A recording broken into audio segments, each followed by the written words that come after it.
for the masses. Headline edition, July 8, 1947.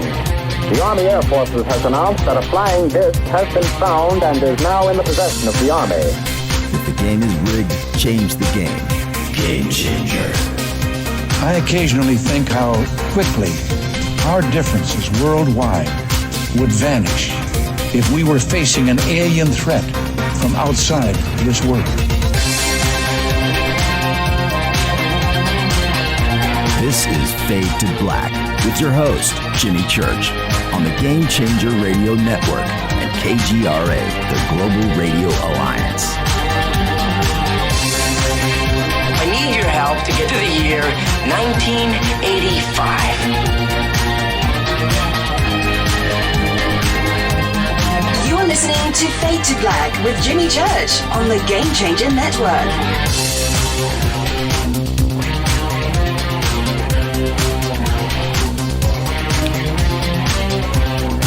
Good evening. Fade to Black. Bespoke Radio. For the masses. Yeah, man. How you doing? Today's Tuesday, April 14th, 2020.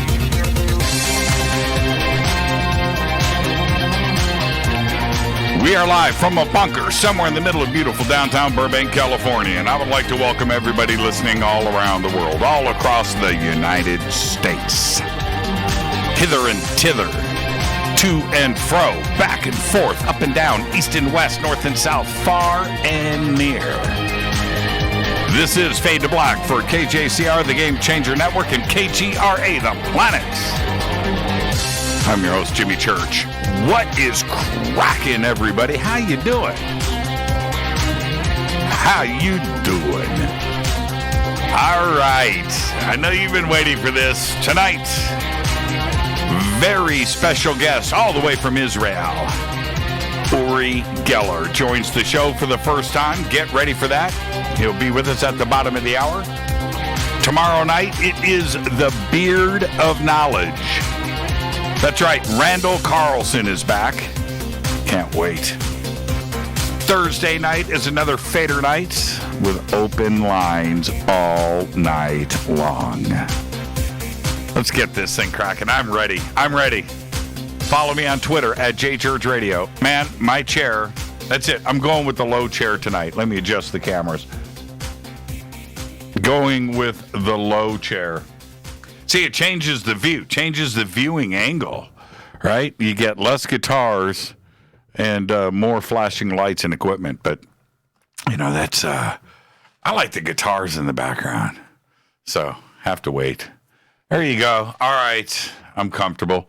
I'm comfy. Follow me on Twitter at JChurchRadio.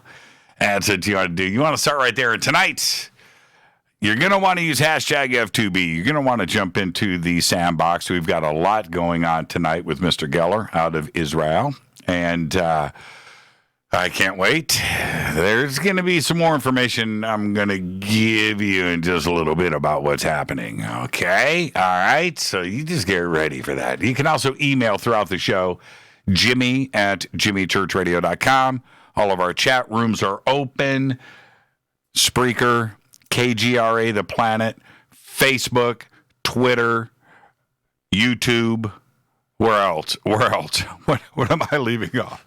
Too many things. Too many streaming syndicators going on out there. But hello to everybody. I'm going to stop by YouTube tonight. I'm going to say hello to everybody in there. So get ready for that. Same thing on Twitter and on Facebook. Okay, so, oh man, let's go. Any questions or comments tonight? Hashtag F2BQ. That is, of course, Fade to Black questions. Let's got a lot to talk about tonight. I got a lot of talk. It's all about synchronicities. Man, they happen all the time. Very trippy. And I went through one last night. It was just very strange. Went through Synchronicity last night, live on the air with all of you. And our guest last night was Adam Apollo. And the conversation was great, and we got to the end of the show, and I wanted to head into overtime with Adam, and I know that he's an hour ahead. It's a little bit later in things, and I didn't ask him about that before the show. It's just I kind of set him up for it because I made sure that we were in the middle of some deep stuff at the bottom of the hour because I wanted to keep the conversation going, and he couldn't say no. So I did that. And when I did, he said, man, I got to be up tomorrow, Jimmy, so let's only do one more segment because tomorrow I've got the Disclosure Fest live stream, and I went, what? Oh, man, that's right. So do I. I'm the host of that. And all of this, booking the show with Adam, all of that happens in advance. And the Disclosure Fest live stream, which I host 2 days a week, right before Fade to Black, which is a lot of fun, but I don't always know who the guests are until right before we do the show, and I certainly forgot about Adam being on the next day. That had nothing to do with the other. Disclosure Fest is booked by another team of producers, and Adrian Valera and Neil Gower and that whole team that's over there.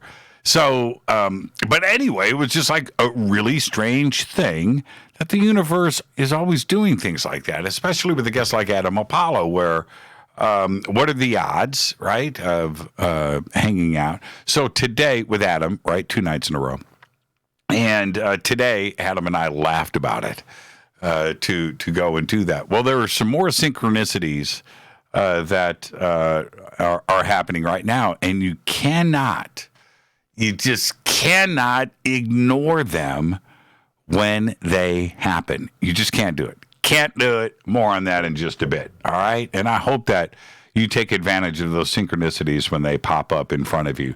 Really quick, let me get a few things out of the way. And today's Telepath newsletter, which I just went out, I spoke about, I did this last week and I modified things a little bit today in the newsletter because of what I was going through again today. And I've been struggling with this along with Renee over the last few weeks, trying to get news stories that aren't coronavirus.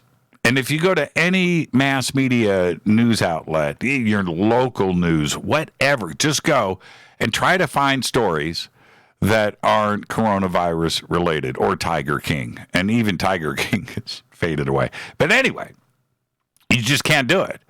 You can't do it. It's not out there.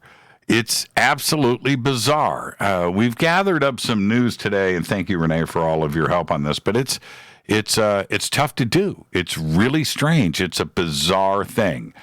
Also, all related to synchronicities, and I'll get around to that. So let me remind everybody my public service announcement, and now is the time to get your immune system in check. Today, I went out to a local restaurant to pick up some food for lunch and had to order from the street outside of the door, make my payment with a face mask, make my payment, and then leave. It was just a bizarre thing to go through.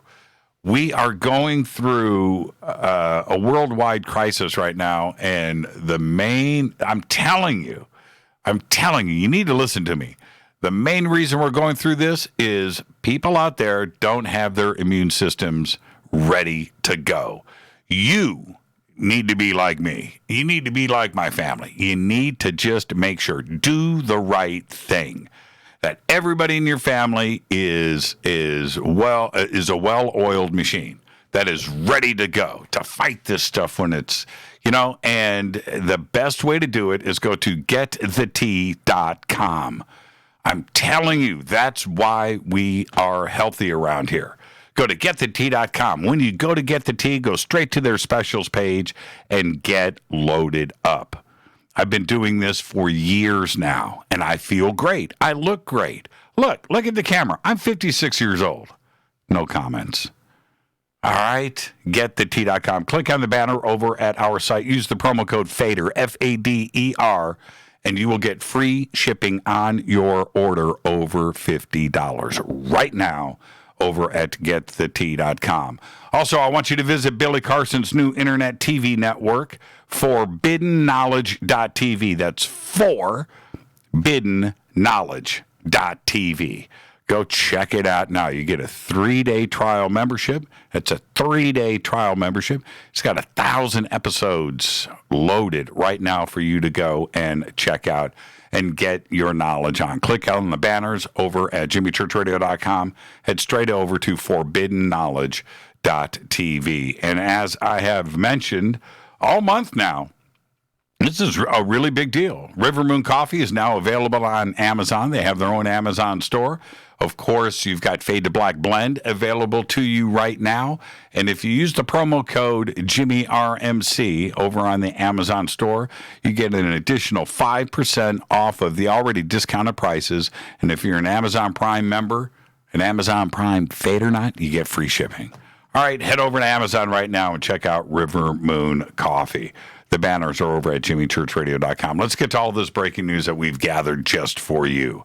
A new study has found that the inner layer of our planet is discharging metal material.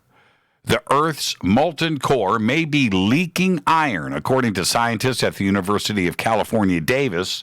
The study concluded that a huge drop in temperature from our planet's liquid iron core to the outer rocky mantle pulls heavier iron isotopes out towards the Earth's surface, while lighter iron isotopes remain within the core. The leaky core is likely responsible for the high levels of iron deposits found in volcanic eruptions off the coast of Samoa and Hawaii.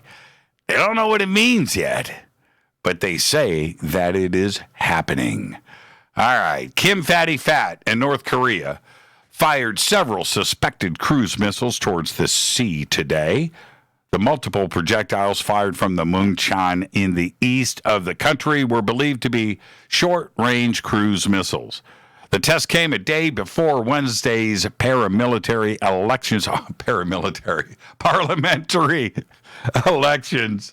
in South Korea. Yeah, that was a Freudian slip. Tomorrow is the 108th anniversary of the birth of Kim Il-sung, founder of North Korea and grandfather of the current leader, Kim Fatty Fat Jong-un.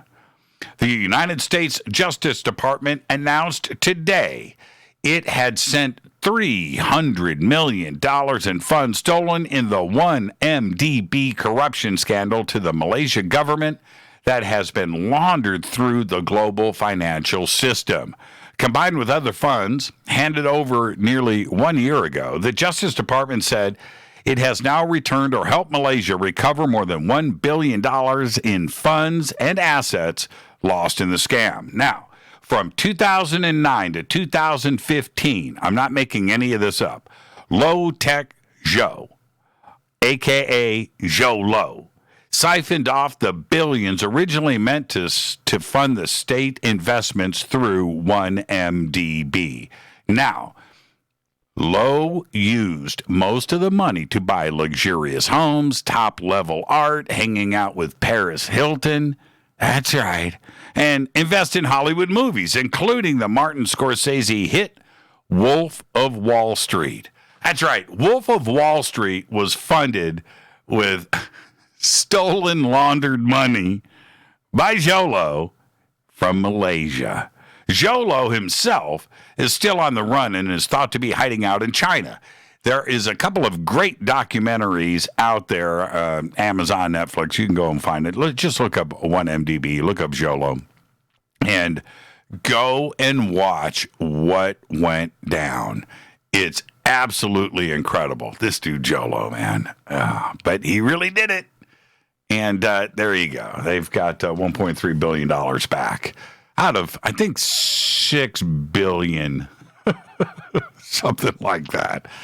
Yeah, it's incredible. All right, the StarWorks UFOs and Artificial Intelligence Conference in Laughlin, Nevada, slated for November 5th through the 8th, is still on and is going to be bigger and better than before.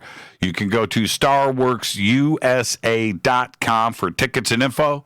I'm going to be there. I'm going to be hosting. I might even speak. I'm going to be there with Rita. I'm going to be there with our entire Fade to Black crew. So come and hang out with us in November in Laughlin, Nevada. It's going to be great, the Aquarius Hotel and Casino. Also, I spoke about this today and yesterday, but I did this today over at the Disclosure Fest live stream. The Disclosure Fest event, which is also slated for June 20th in downtown Los Angeles at the historic Los Angeles Park, right next to Chinatown. It's beautiful. Well, the city of Los Angeles and the state of California right now are saying that the event can happen. So we're going to go forward with it. We have another date in August. We may push it back if we have to. But right now, they're saying it's a go. And it looks like they're going to start lifting some of these restrictions here in California very soon, and that we might start to take the turn on coronavirus. So I'm very excited about that. Go to disclosurefest.org for all of your information and to stay on top of things. Let's get this show cracking. Happy birthday to today, one of my all-time favorites, Anthony Michael Hall. Today is 52. Weird Science, The Breakfast Club, 16 Candles, National Lampoon's Vacation. That's right, Anthony Michael Hall. Today, 52 years old. All right. Frank Capaldi today is 62. Of course, Doctor Who. He won an Oscar for It's a Wonderful Life. Not that It's a Wonderful Life. Another. It was like Frank Capra's It's a Wonderful Life. Another version of it. But In the Loop, I think that's what it was called. In the Loop, film from 2010, Oscar nominee, great movie. Frank Capaldi, today 62. Adrian Brody, today is 47, the pianist. He was also great in the Grand Budapest Hotel. And today, guitar god, Ritchie Blackmore is 75. How did we get, where did the years go? Ritchie Blackmore today is 75 years old. Man, on this day in history, happy birthday, Ritchie. On this day in history, 1865, President Abraham Lincoln is shot in the head at Ford's Theater in Washington, D.C. The assassin, actor John Wilkes Booth. Fader fact. Ferrari engines are musically engineered to sound perfect by utilizing third and sixth harmonics on the air intake. Bet you didn't know that. When you listen to a Ferrari, right? It's musical. It really is.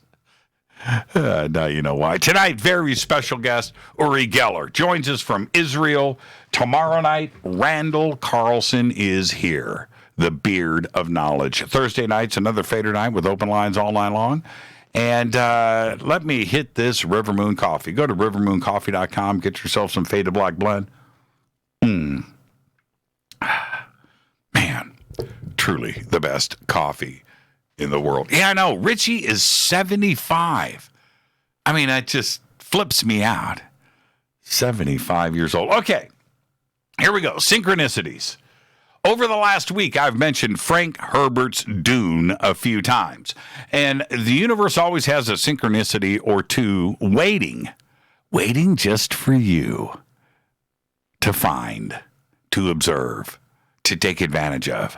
So, with that, I'll ask this question for you to the universe. Is there a new Dune movie? Well, the universe says yes. Magic 8 Ball. Back in 2016, Legendary Entertainment sealed the deal with the estate of author Frank Herbert for the rights to his science fiction novel, and that, 1965. A few months later, Denis Villeneuve was confirmed as the director of the new adaptation. A Best Director nominee for Arrival, one of my favorite movies. His most recent film was 2017's Blade Runner 2049, sequel to Ridley Scott's classic. Well, Villeneuve's Dune is a remake rather than a sequel, but like Blade Runner 2049, it is following in the footsteps of a franchise. He's not the first person to try and make a Dune movie. That honor goes to director Alejandro Jodorowsky, and if you haven't seen that documentary, oh man, I'm trying to think of the name of it right now, but it's absolutely incredible. I think it's called Jodorowsky's Dune. And in that production, he had Orson Welles, he had Salvador Dali, he even had Mick Jagger, right? Now, David Lynch ended up where Jodorowsky had failed by directing his Dune movie back in 1984, starring Kyle MacLachlan. Now, Lynch's Dune was a box office flop. It was. Today, cult status, full-on cult status. I don't know how many times Rita and I have seen Lynch's Dune. I don't know. It's got to be 50, I would think. It's somewhere in there. We watch it all the time. Now, a few years later, director John Harrison took his crack at the material, and he did a 3-part miniseries on sci-fi, and it was okay.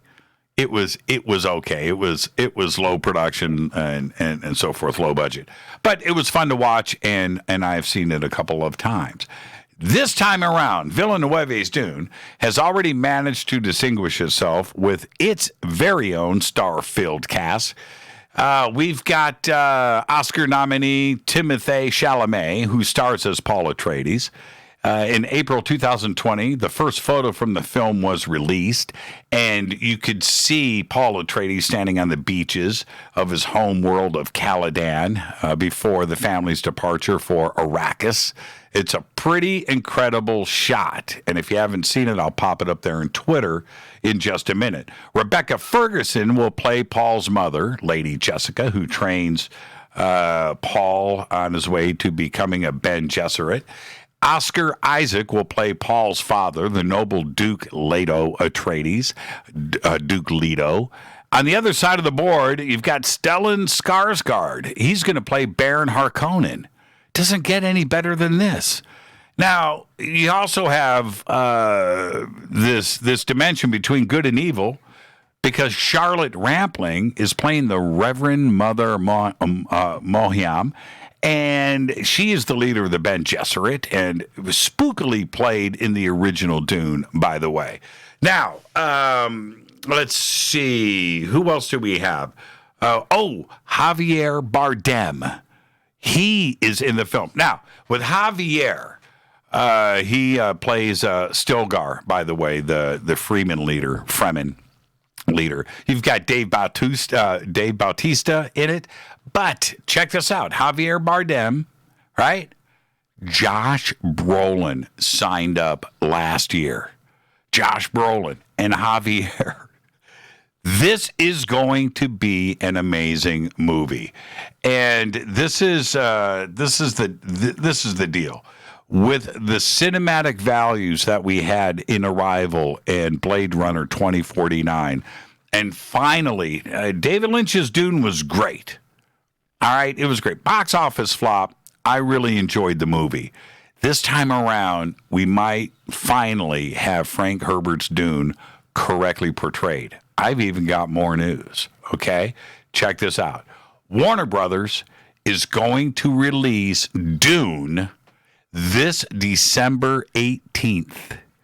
Not that far away. I know we're in April, but it's coming out December 18th. It's done. With all of the other Hollywood productions that got shut down all around the world, Dune was filmed in Budapest and Jordan, and all of the filming wrapped months ago. So the film is going to come out on December 18th, 2020. I am very excited about this. Now, a couple of other changes that are going to be happening. Dr. Liet Kynes, the imperial ecologist, who had gone native and become a leader among the Fremen, and you remember that whole sequence of the movie and the book, has usually been depicted as a white guy, right? Because in the original Dune, it was Max von Sydow. That's right, in Lynch's version. But it's now going to be portrayed by actress Sharon Duncan Brewster. You remember her from Rogue One. It's going to be exciting. I am ready to go with all of this. Now, quick update. This interview with Uri Geller was taped a couple of hours ago due to timing issues between here and Israel. So we couldn't go live. We ended up taping it, which will allow me to hit play right now, and I am going to hang out with everybody in all of the chat rooms. So with that, I'm going to take my break right now. We're going to come straight back with my interview and conversation with Uri Geller that took place just 3 hours ago. Stay right there. This is Fade to Black. I'm going to jump out and hang out in all of the chat rooms. I already know what was said. You guys better get ready. It's an amazing conversation. This is Fade to Black. I'm your host, Jimmy Church. Follow me on Twitter at JChurchRadio. I'll be right back after this short break. Stay with us.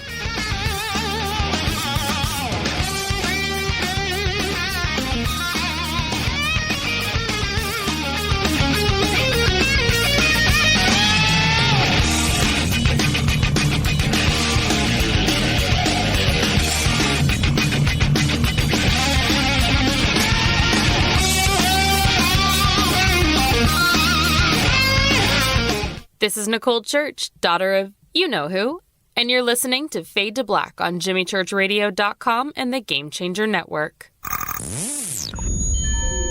You're listening to Jimmy Church, Fade to Black.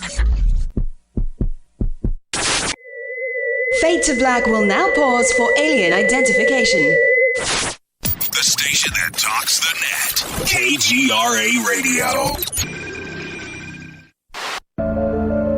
When you take the beans from Central America with dashes of Indonesian and African mixed in and then roast it to the dark side of Fade to Black, you create the ultimate brew of fringe. Introducing the Fade to Black blend from Rivermoon Coffee. Yes, Rivermoon's darkest customized roast was created for the love of Fade to Black. The alchemy of masterful roasting and smoking the beans is in every sip of this full-bodied, dark Java. I need my coffee dark, deep, with distinct bittersweet chocolate highlights, just like the bunker. Leaning further into the darkness of the roast is Fade to Black blend from Rivermoon Coffee. Just click on the banner at JimmyChurchRadio.com and use the promo code F2BBLEND for 15% off of your order today. Go Beckley Teppy. This is Jimmy Church of Fade to Black, and you can get our podcast for just $2 per month. All you have to do is click on the podcast banner over at JimmyChurchRadio.com. OMG! People are jumping on board to the Life Change Tea Regiment. Brew, steep, and drink for a gentle, taste great cleanse. It's changing how they feel. See what everybody's talking about. Log on to getthetea.com. That's getthetea.com. Life Change Tea aids in digestive slowdown and helps people get moving down a healthy path. We won't make claims. We'll just let you decide. Experience is much better than a commercial anyway. If you want results, log on to getthetea.com and purchase your super strength cleansing tea. You won't be disappointed. And if you're looking for some mind-body suggestions, go to YouTube and punch in the search bar Health Matters Now. That's Health Matters Now. Put power into your health now. So, getthetea.com. That's getthetea.com for super strength tea. And YouTube, Health Matters Now. That's Health Matters Now for valuable suggestions. Getthetea.com. The tea that makes you go. 9 out of 10 geneticists agree. Fade to Black is not your father's radio show on the Game Changer Radio Network and KGRA, the planet. Hi, this is Rob Reiner from Anvil, and you're listening to JimmyChurchRadio.com. What's up? I'm Chris. What up? This is Kyle Massey, and you're listening to Jimmy Church Radio.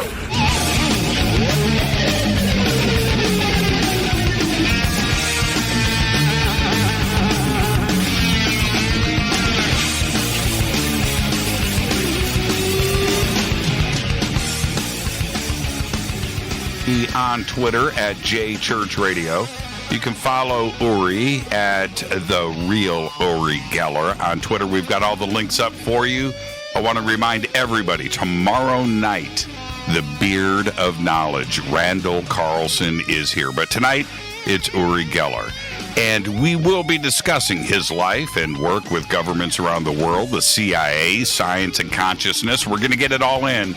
And at the age of 4, Uri had a mysterious encounter with the sphere of light while in a garden near his house. A retired Israeli Air Force officer who was an eyewitness to this encounter validated the mystifying event decades later. In 1969, he began to demonstrate his powers of telepathy and psychokinesis to small audiences, and by the end of 1971, he was a household name throughout Israel.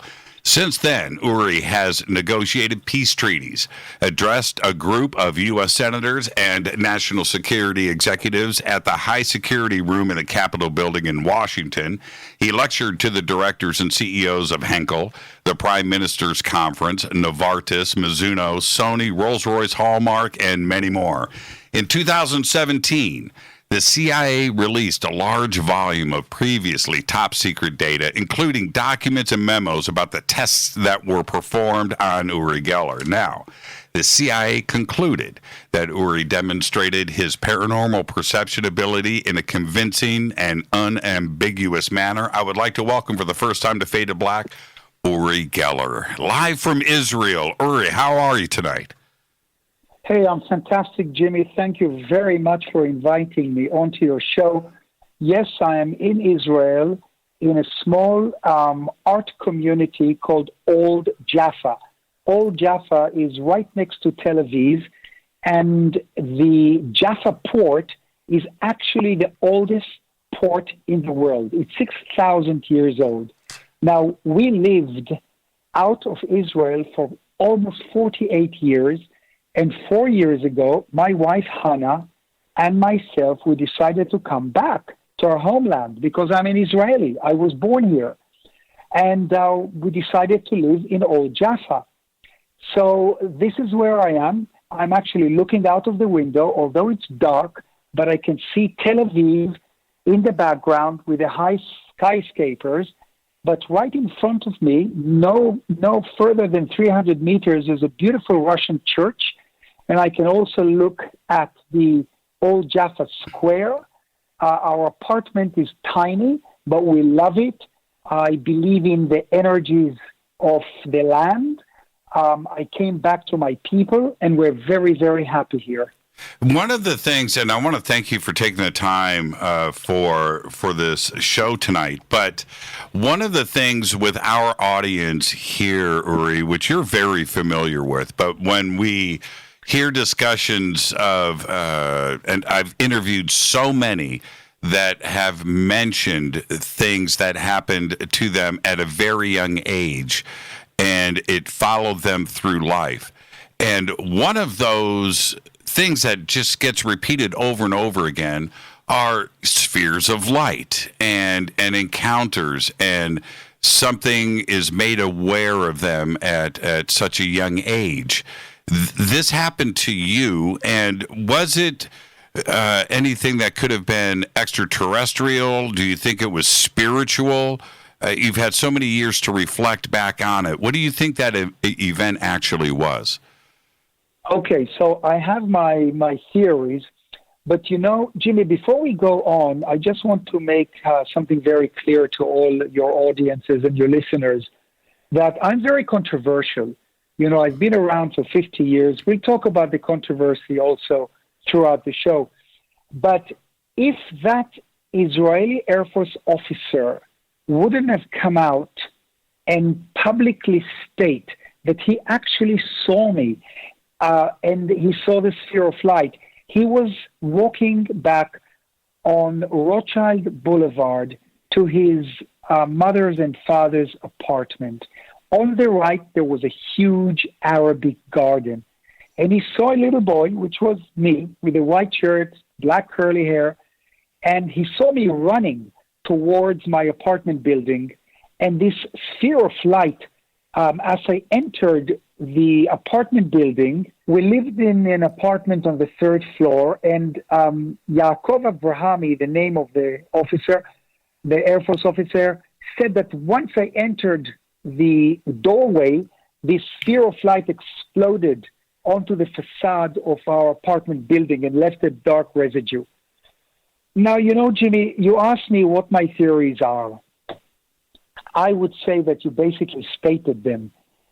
Let's start with the most down-to-earth one, that this phenomenon of the sphere of light or the orb could be a geological phenomena. You know that planet Earth releases certain gases, certain forms of energy, and sometimes they turn into a bubble of a huge sphere of light.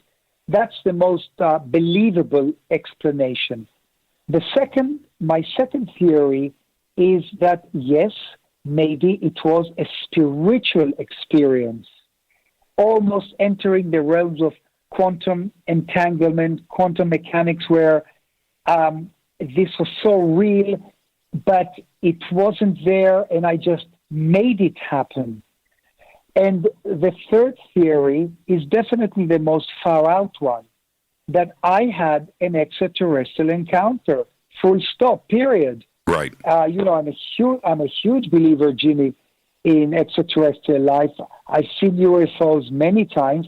I haven't seen an alien, but there's no doubt in my mind that extraterrestrials exist. We're being visited. I mean, if there is no extraterrestrial life out there in the universe, then what a waste of space. It has to be that way. It's a numbers game these days. We have found out about so many planets and exoplanets in our galaxy, where the numbers are 20 billion, 30 billion Earth-like planets out there. It's a numbers game. There has to be probably infinite life out there. The question is, are they coming here and hanging out with us? And I think we're getting closer and closer to getting those answers. But there's another part to this for me. Here in the United States, we grew up with you, and I certainly did. And the how do I say this? The rise and the exposure that you had was very, very rapid. But to go from what was, in some cases, for the world audience, entertainment, the Tonight Show and what have you, you were at that time, for all, I would like to use better words here, but leading a double life, because you were at SRI. There was Ingo Swann and Pat Price and the CIA that was involved. This wasn't necessarily a public side for you.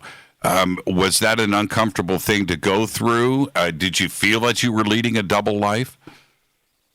Well, this all started actually when I was 13, living in Cyprus with my mother. My stepfather died just a year after my mother got married to him. My parents divorced, and my mother took me to Cyprus, and she married a Hungarian Jew living in Nicosia. And he owned a little bed and breakfast kind of hotel with 14 rooms. When he died, the Mossad, which is the Israeli Secret Service, discovered that we're from Israel and we're running this hotel. I was cycling to school, coming back to help my mother with a little hotel. And the Mossad turned our little tiny establishment into a Mossad safe house for Israeli spies, where I met a spy called Yoav Shacham, who was astounded by my abilities of bending keys and spoons and reading his mind. I was only 13 then, and he excited me by telling me that when I get to 18, I will go back to Israel, and join the paratroopers, go to officer school, and then find him.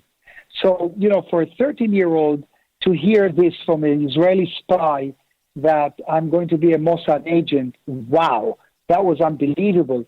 So I was already groomed at that age, believe it or not. When I got to 18, joined the paratroopers, I fought in the Six-Day War in which I was wounded in Jerusalem, and I went to officer school, and in the middle of the officer school, I'm shocked. I get the morning paper, and the headline screams out that Yoav Shacham, that one person that knew about my powers in Cyprus when I was 13, was shot and was killed by a bullet that penetrated his helmet. That shattered my dreams. But when I became very well known in Israel, I started circulating with people from the secret intelligence. Golda Meir, she actually launched my career, because when I met her, I told her to go to the restroom, to the toilet, shut the door, and draw a secret picture, a drawing. And I told her that when she comes out, she shouldn't show the drawing to anyone, just look into my eyes and I will read her mind. And she said, nobody can read my mind. Golda Meir, American Prime Minister of Israel, she went to the toilet. I think I'm the only person in the world that ever sent a prime minister to the toilet on command. Right. She came out, and I read her mind. I drew a Star of David, and it was a Star of David. And the next day she was interviewed on Israeli radio, and they asked her to predict the future of Israel, and she said, don't ask me, ask Uri Geller. And that was it. The next day, actually the same day, my phone started ringing. Those old-fashioned black phones. Uri Geller, can you really do this on a big stage in front of hundreds of people? And that's how my career was launched. But parallel to that, I started working for Mossad. And Mossad were shocked and bewildered by the information I was bringing them. Basically, I was using remote viewing. I didn't know the word remote viewing at that time.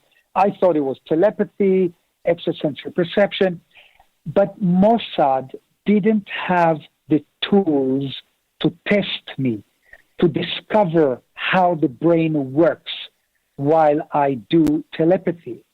So they called the CIA. And it was actually a CIA scientist called Kit Green that took the call in Langley, Virginia, and they invited me over to America, to Palo Alto, to Stanford Research Institute, where I met Hal Puthoff, the physicist, Russell Targ, Edgar Mitchell, the sixth man to walk on the moon. And they went through, they conducted on me experiments. They're all on my website. By the way, my website is urigeller.com. You will actually be fascinated by the secret SRI film. Well, it was the CIA's film, where you see me do different phenomena that the Mossad couldn't explain. Anyhow, to make a long story short, you actually read out an endorsement that I got from the CIA just recently, which is quite mind-boggling, and please allow me to repeat it again. The CIA concluded, as a result of Geller's success in this experimental period, we consider that he has demonstrated his paranormal perceptual ability in a convincing and unambiguous manner. And if you don't believe that, you can even check it on the CIA's official website. So to answer the question, to me, this was amazing. This was incredible to live a double life. From one side, I was working for secret agencies, and from the other side, I was on Merv Griffin, on Mike Douglas, on Johnny Carson, who actually launched my career, and we'll talk about it later because it was very controversial. And I was a super spy, and then I was doing show business. So it wasn't, it was hard to do the laboratory experiments because I was under laboratory controlled experiments where, you can't cheat. It's very grueling, but I had to prove myself. But after that... go ahead. I'm sorry. I just... fascinating. Right. I just interrupted you and apologize for that. But staying on this, because I've interviewed most of the personalities that were at SRI, and it's a very fascinating time for our country, for sure. The program was officially ended on the official side. I don't know how much you can talk about this right now, but it's my job to try to get these answers from you. Do you think that the CIA is still running this program, but under another name, and it's a black program and running in the background? Yes, let me explain. I'd like all your listeners after the show or tomorrow to get on my website, go to TV, click on TV, and watch a documentary called The Secret Life of Uri Geller. It's a BBC production directed by an Oscar-winning director. In that program, they interview somebody called Scott. Scott was in this deep, and they asked him, why was it terminated? And his answer is fascinating. It actually has to do with religion, but let me tell you this. No, it was not terminated. No way. This is still going on. It simply went deep black. And when you have this type of research and remote viewers working for the American government, you don't need to call it names. You don't need to announce it to the New York Times or the Boston Globe or the Washington Post. This is secret stuff. It has a code name for sure, but no one knows the code name but the insiders. You've got to continue this research, and I'll explain why. Because basically it's cheap. You've got 20, 30, 40 remote viewers in darkened rooms sitting by computers, and they send their mind through space and time, and they bring back valuable information that otherwise the conventional methods cannot collect. We have moved to amazing satellites today. 50 years ago, a satellite could not see through clouds. Today, it can. But there's certain elements that CIA, NSA need, and only the human mind can bring that information. So this research is not only going on by the CIA or NSA or FBI, but by many intelligence services around the world. MI5, MI6, Germans, Japanese, definitely Chinese, and definitely Russian. I watched, we're going to stay right here on this subject, but I want to say this. It was a few years ago.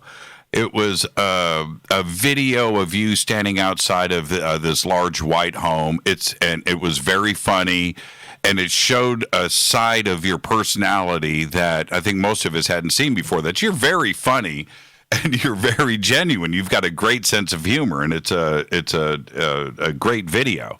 But it also said to me that you were able to hide probably some of the pressures that were applied from governments and the CIA. Was there a lot of pressure on you? Did you feel that they were pushing you in a direction, and you had to lead this other life and show everybody that you were happy and life is good? But meanwhile, in the background, there was probably some pretty intense things going on, was there? Oh, yeah, there were very intense things. But look, you must understand, Jimmy, that for decades, governments were interested in talents like telepathy, telekinesis, remote viewing, etc. NASA and CIA became extremely interested in this. And the idea was to weaponize psychic abilities. I'll never forget the day, and I will not mention not the agency and not the country, but I was taken into a white room by two scientists. In the middle of the room stood a white pig, a big one, a live pig, living pig. And the scientists looked at me, and one of them said, "Look, Uri, we're going to go out for coffee in the canteen, By the time we come back, we want to see the pig dead. What? And I was so utterly shocked and devastated by this request because obviously they wanted me to stop the heart of the pig. You know, a heart of a pig is very similar to a human's heart. Right. And maybe the target was the head of the KGB. Only God knows. So there were certain requests that were given to me, and it was always a no, no, no. I would never do dark things. I only did positive things. While I was spying in Mexico, just 2 decades ago, Senator Clayton Pell, who was the head of the American Foreign Relations Committee, and Ambassador Max Kempelman groomed me to convince the Russians to sign the nuclear arms reduction treaty. And this is something very positive, to have less nuclear weapons, nuclear bombs. Right. You know, that one of the tests that were conducted with me was in the Lawrence Livermore radiation labs, where they wanted to see basically if I can trigger a nuclear bomb. From there, I was taken to the American Naval Surface Weapons Centers for more experiments to see what the human mind can do. So I did positive things. So that is the answer. I was under pressure. But you know, Jimmy, there was another pressure. There was a show business pressure. Right. There were the hundreds of TV shows that I was doing, bending spoons and forks in people's homes, stopping the Big Ben. But then there was another pressure. I was constantly attacked by skeptics. There was a guy who dogged me for, I would say, 50 years, called James Randi, who was a magician. God bless him, because today I realized this a long time ago, that he was basically promoting me free of charge because skeptics did not understand the meaning of PR, of publicity. So whenever they tried to debunk me, they basically mentioned me and they spelled my name correctly. And that was valuable publicity for me. So you can imagine and let me tell you the story with Johnny Carson. Do we have a few more minutes? Yeah, we've got 5 minutes before the break. Okay, I was asked to do the Johnny Carson show, and everybody told me, Uri Geller, if you do the Johnny Carson show, you made it in America. This is the biggest show in the United States. Millions of people will watch you. So I was, elated. I was over the moon. And I didn't realize, Jimmy, that I walked into a trap. There was some kind of an arrangement with James Randi and Johnny Carson, who was a skeptic. And you know what? I sat there on the Johnny Carson show, 22 minutes, humiliated. Yes, the spoon bent. There was an actor called Ricardo Monteblanc, and the spoon that he was holding in his hand, which I rubbed gently, bent. But that wasn't enough for Johnny Carson. He sneered and scoffed and belittled me. It was awful. And the only thought that was going through my mind is, Uri Geller, you are finished. And I knew that I'm going to go back to the hotel, pack up my belongings, and get on a plane and fly back to Tel Aviv, to Israel. So I got to the hotel. I was devastated. I was gutted, as the British say, fell on the bed and fell asleep. Very early in the morning, the phone rings. And I pick it up, and the operator downstairs was a Hilton hotel. She says to me, Mr. Geller, I have a Merv Griffin on the line for you. And I said, you mean the Merv Griffin? And she says, yeah, he says that's who he is. So she switched the phone to him, and Merv tells me, Uri Geller, I saw you last night on Johnny Carson. I want you on my show this week. That's when I realized, Jimmy, that controversy is a gift on a silver plate. And that pressure disappeared. It ebbed away.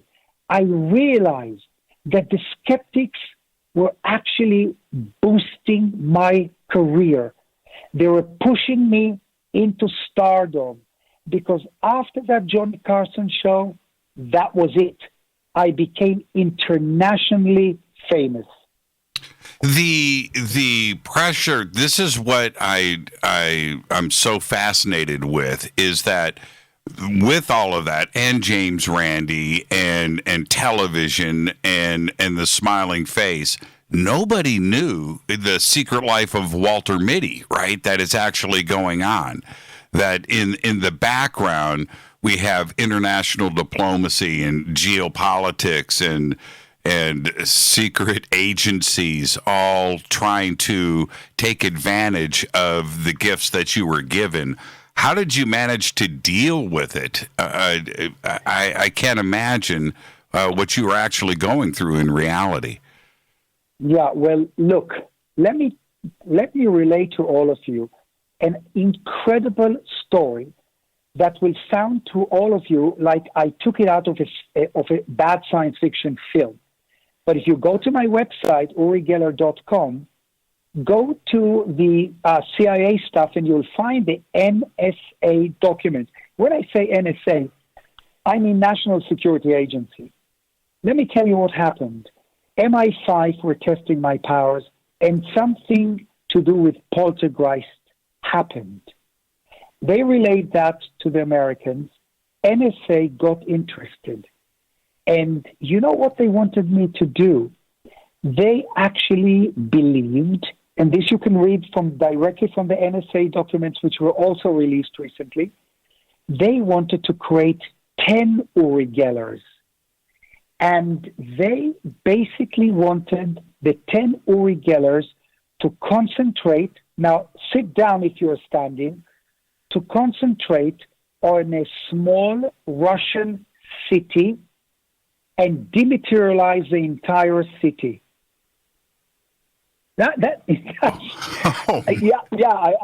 This is absolutely true. Please check it out, because it's written on the documents of NSA released about a year and a half ago.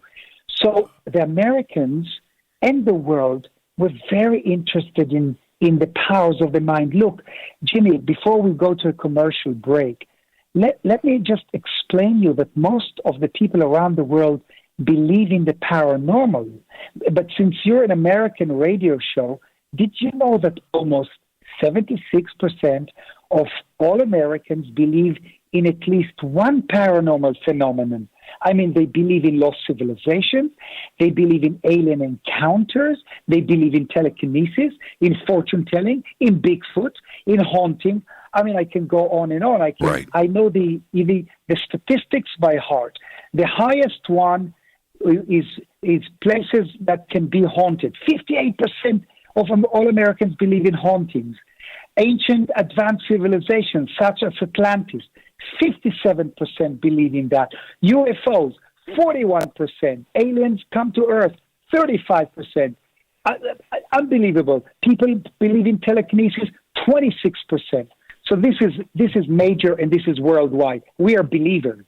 The other part of that, and when we come back after the break, I want to jump into this very deeply, is the science side of it, and surely SRI was a big part of this, but today with physics and quantum physics and theoretical physics, all of this is pushing towards a collision with the consciousness community, which has their own beliefs in ghosts and the paranormal and the afterlife and spirituality and consciousness. The two are starting to collide. The science side of it is suggesting all kinds of strange phenomena, aren't they? Yes, absolutely. Look, if you're talking now about science and quantum mechanics and quantum entanglement, you can even ask the question, are you really interviewing me now? Do I really exist, or are you making me up? Or am I making you up? I mean, consciousness basically is a state of quality of awareness, or being aware of an external object or something within oneself. You know, inside us. And it has been defined for centuries, but in different manners and ways, as an awareness, a subjectivity, the ability to experience or to feel wakefulness, having a sense of selfhood and the executive control of the mind. So science is beginning to understand and learn and explore the human mind. Do you understand that the last frontier, Jimmy, is not space? The last frontier is our mind, because we can talk about infinity. Infinity means no end to outer space, but there's also no end to inner space. There are billions and billions of entities and lives inside inner space within our minds. We only use a very small percentage of our living brain, 10% maybe. We are becoming more telepathic. We have more extrasensory perception. In a few, to maybe 1,000 years from now, we'll be able to move objects. It will be a child's play. So science is beginning, not colliding. No, they're not colliding. It's not a negative. It's a positive. I think science is beginning to harmonize with the power of the human mind and understand it, explore it, and then utilize it. Let's take our break right here. This is Fade to Black. I'm your host, Jimmy Church, live from Israel, Uri Geller. We will be right back after this short break on the Game Changer Network and KGRA The Planets. You can follow me on Twitter at JChurchRadio. You can follow Uri, the real Uri Geller. We've got all his links up right now on Twitter. I'll be right back after this short break. Stay with us.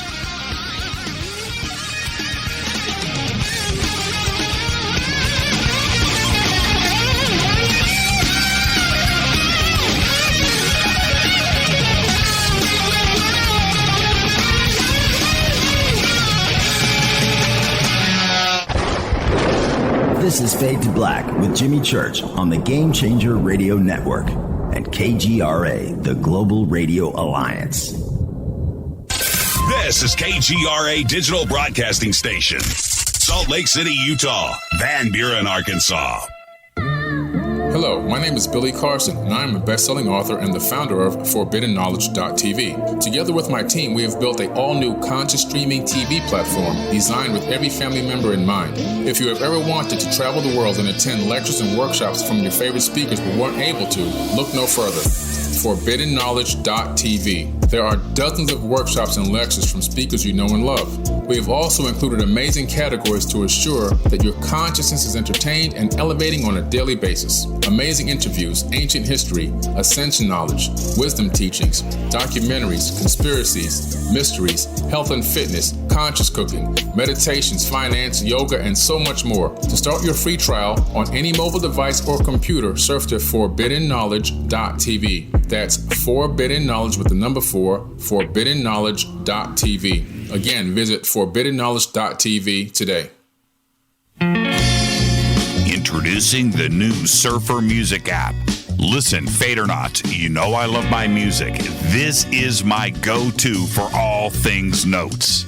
The Surfer app is a brand new concept in music listening. Surfer is free, providing unlimited access to thousands of live streaming radio stations. Surfer is an exciting, interactive listening experience. Discovery and surprise are built right in. Surfer is your destination to discover and rediscover great live streaming music. It features high-quality audio streams, free access to music from thousands of live streaming radio stations, unlimited listening, unlimited skipping. You get a music visualizer, and you can also select your favorite channels. Get it at the Apple App Store or Google Play. Just search Surfer Music or click on the Surfer banner at jimmychurchradio.com. Go Beckley Teppy.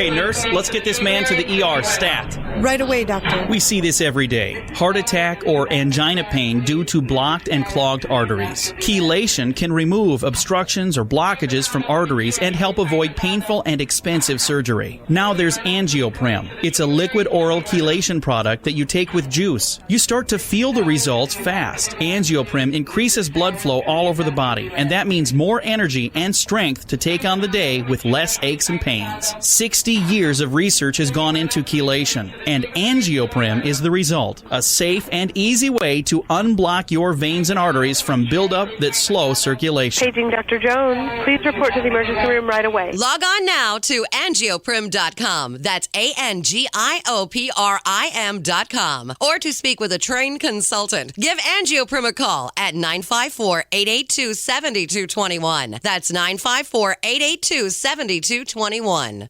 Hello, I'm Katie, and you're listening to my main man, Jimmy Church, on jimmychurchradio.com.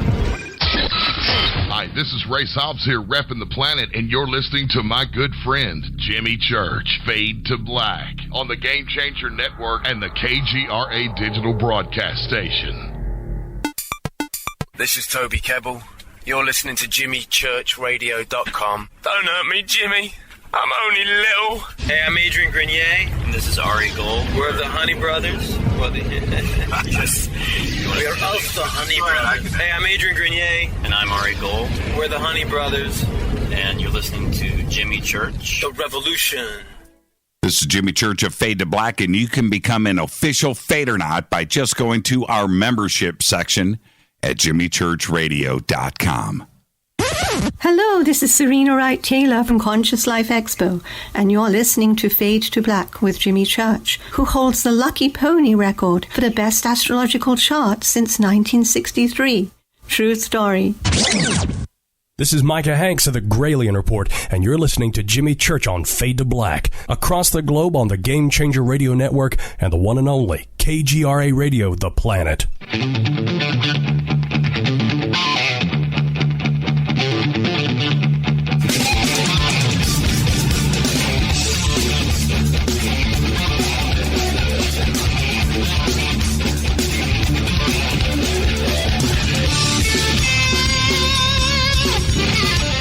All right, welcome back. Fade to Black. I'm your host, Jimmy Church.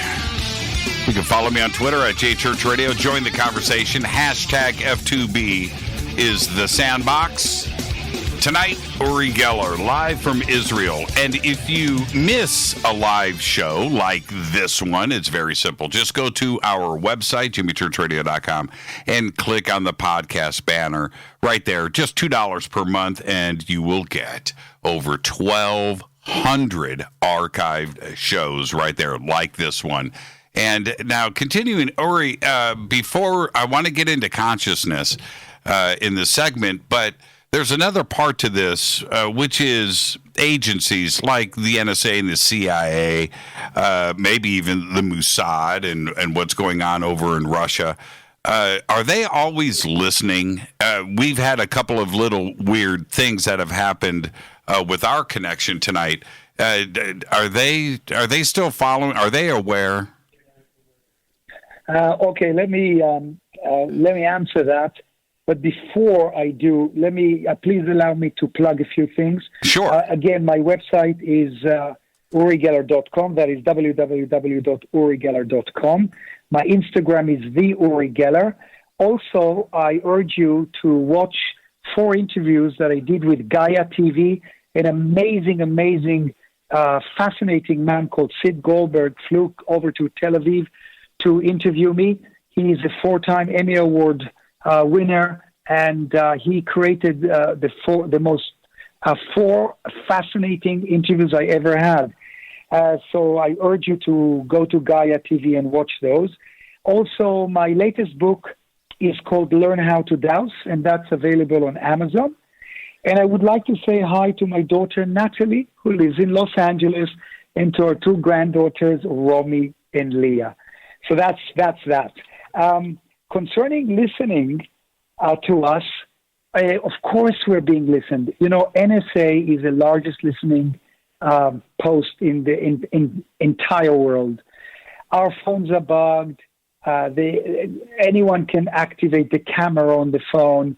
You'd be shocked what our little telephone, whether it's an iPhone or whatever phone you have on you, it's actually the most sophisticated listening device in the world. It knows where you are. It knows what you want. It knows even what you're thinking. It can activate the camera. They can film you. Unbelievable. And you're very naive because most of us, we don't think that way. We carry the phone with us everywhere we go. So, yes, this conversation is no doubt being listened into. Most conversations are just being taped. This is being taped and listened to because of my background, because who I worked with, because who I know. And that's the answer. Yes, we're being listened. This is why I cover, for instance, my camera with a little tape. Also, my Apple computer, I put a little tape over the camera. Everywhere there are cameras that are on computers or in mobile phones, I cover them, both sides, so they cannot see you and they cannot see what you're looking at when you carry the phone. It's ridiculous. And if you Google and you put in Facebook's director, Zuckerberg, he also tapes his the camera on his computers. So I answered your question. I went around one day with a roll of electric tape, black electric tape, and started taping over various cameras. And I didn't realize how many I actually had. They're on all of the TVs, your laptops, and you can walk around my studio and look and see little pieces of black tape. And I did it because I felt safer, right? Because you just don't know these days. And with video games like, say, Pokemon Go, and the development of that game was through CIA's venture capital arm, and most people don't know that. And the ability for people that are out playing Pokemon Go in public places and to be able to turn on somebody's phone in a public place and monitor what is going on, they could be following somebody. You just happen to be in the area, and they go, oh, this person is there. Okay, let's go ahead and turn on their microphone. Let's turn on their camera. Yes. And you don't know Yes, Jimmy, since you brought up the name Pokemon, that I had a whole thing with Pokemon. They created a card called Uri Geller. Anyhow, we won't go into that because that's also on my website. But did you know that I was a character in Pokemon? I was even a character in Pokemon Go. In Israel, it was called Uri Geller in Hebrew. So, yes, and that's only one game. But then you've got TikTok, and correct me if I'm wrong, I think TikTok is owned by China. Am I correct, or you don't know? Yeah, no, I don't know. Yeah, I've heard of TikTok, but I'm not young enough to go and hang out there. But yeah, could be Chinese. Incredible. We are very much Big Brother is watching us all the time and listening to us all the time. But look, there is also a positive side to this, because if you we'll talk about the coronavirus in a moment, but if you are a good intelligence agency like Mossad and MI5, MI6, NSA, CIA, FBI, etc., we are very much concerned about terrorism today. And yes, it's very tragic that terrorists kill and maim people and bomb people and so on. But what really the major intelligence services are concerned about is a dirty bomb in a suitcase, meaning they're worried that terrorists will be able to build a nuclear weapon in a suitcase.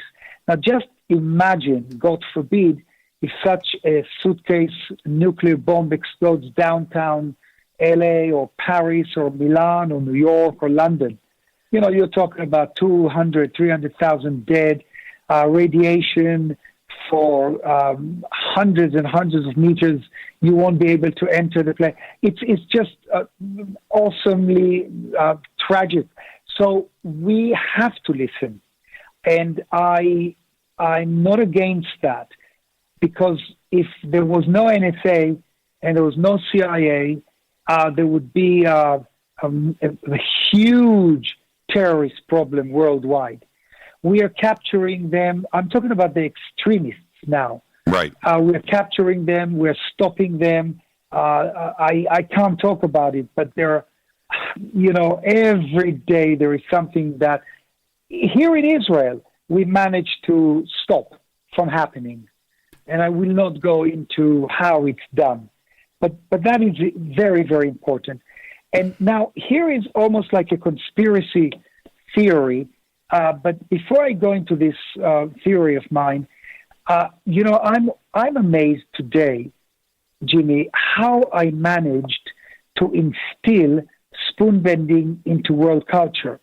There are Robert De Niro. I know I'm boasting now and I'm showing off, but Robert De Niro played me. George Clooney played me. The Matrix has spoon bending sequences. That's right. Incubus, the Los Angeles band is singing, mentioning my name. So I'm amazed how a rather trivial demonstration of spoon bending caught the world on fire. And I basically wanted to become, I was on an ego trip in the 70s. I wanted to become rich and famous. I wanted the Johnny Carsons. I wanted the Mike Douglas. I wanted to meet the David Bowies and John Lennons and Elton John and Mick Jaggers. They all were my friends because I was on a frenzy. I wanted to prove to the world that what I do is real. But while I was doing that, I was hurting myself because you were talking about the pressures that I was under. CIA, experiments, controversy, show business. And I actually became very ill in the late 70s. I was bulimic. I had anxiety attacks. It was awful. But I managed to cure myself. I managed to create a positive mental power, the positive mental attitude that can conquer a lot of things. And, today I always say that, you can start with nothing, and from nothing, from no way, there is a way, and you will find a way. When teenagers, I get 300 emails a day. I get hundreds of WhatsApps a day. And teenagers from around the world, when they watch me on TV or they see my documentaries, they all want to know how to bend the spoon. They want me to teach them how to bend the spoon. And I write back exactly the opposite. I say, hey guys, forget spoon bending. Instead, become a positive thinker, believe in yourself, focus on school. I can tell them that if you can go there with your mind, you can go there with your body. Whatever you can visualize, you can materialize. There is nothing that you cannot be, do, or have, because you are all the architects of your own lives. So this is today's my message. I ebbed away a long time ago from the spoon bending phenomenon. The power of the mind and consciousness is extraordinary. And not only physically how you can mend yourself, but you can change your own reality and focus on something. The power of the mind is something that physics and science is just now struggling to understand. The transition, and this is what I find interesting. You have proven and have done a lot of things with big companies and to help them, also with the ground. And you mentioned the ground earlier, geography and locations. We know that the Earth has these powers. But what is the difference between rocks and dirt, which is made from the same particles that your body is and your brain? It's the same atoms, but yet you and I are able to engage in a conversation, right? What's the difference? What's the difference between a rock or a watch or a spoon and us? What's the transition? Where does consciousness come from? Jimmy, this is a brilliant question, and this proves to me that besides your amazing radio voice, you're a great interviewer because you ask very unusual and eccentric amazing questions. No one ever asked me this question that you just asked me, but I would start by explaining this, that listen to these words. Part of the illusion that we're living in, Jimmy, is that we think everything is solid. Well, everything you observe with your physical senses is not solid. It's vibrational. The rock that you're talking about in our mind, they're vibrational. We are all vibrational beings. We are all, there is a frequency that everything has frequency. You know that Albert Einstein, he was, of course, one of the most brilliant scientists in the world. And I'm going to tell you a quote. One of his quotes is quite fascinating, and I'll explain why this is connected to your question. Albert Einstein said, the most beautiful thing we can experience is the mysterious. It is the source of all true art and science. He to whom this emotion is a stranger, who can no longer pause to wonder and stand wrapped in awe, is as good as dead. His eyes are closed. What's the connection? Very simple, that in 1924, Albert Einstein came up with an amazing equation. E equals mc square. What does E equals mc square mean? It means mass and light and everything we perceive equals energy. This is why I'm a huge believer in the afterlife.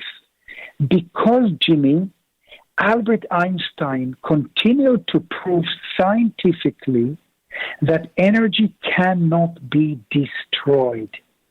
Energy lives forever.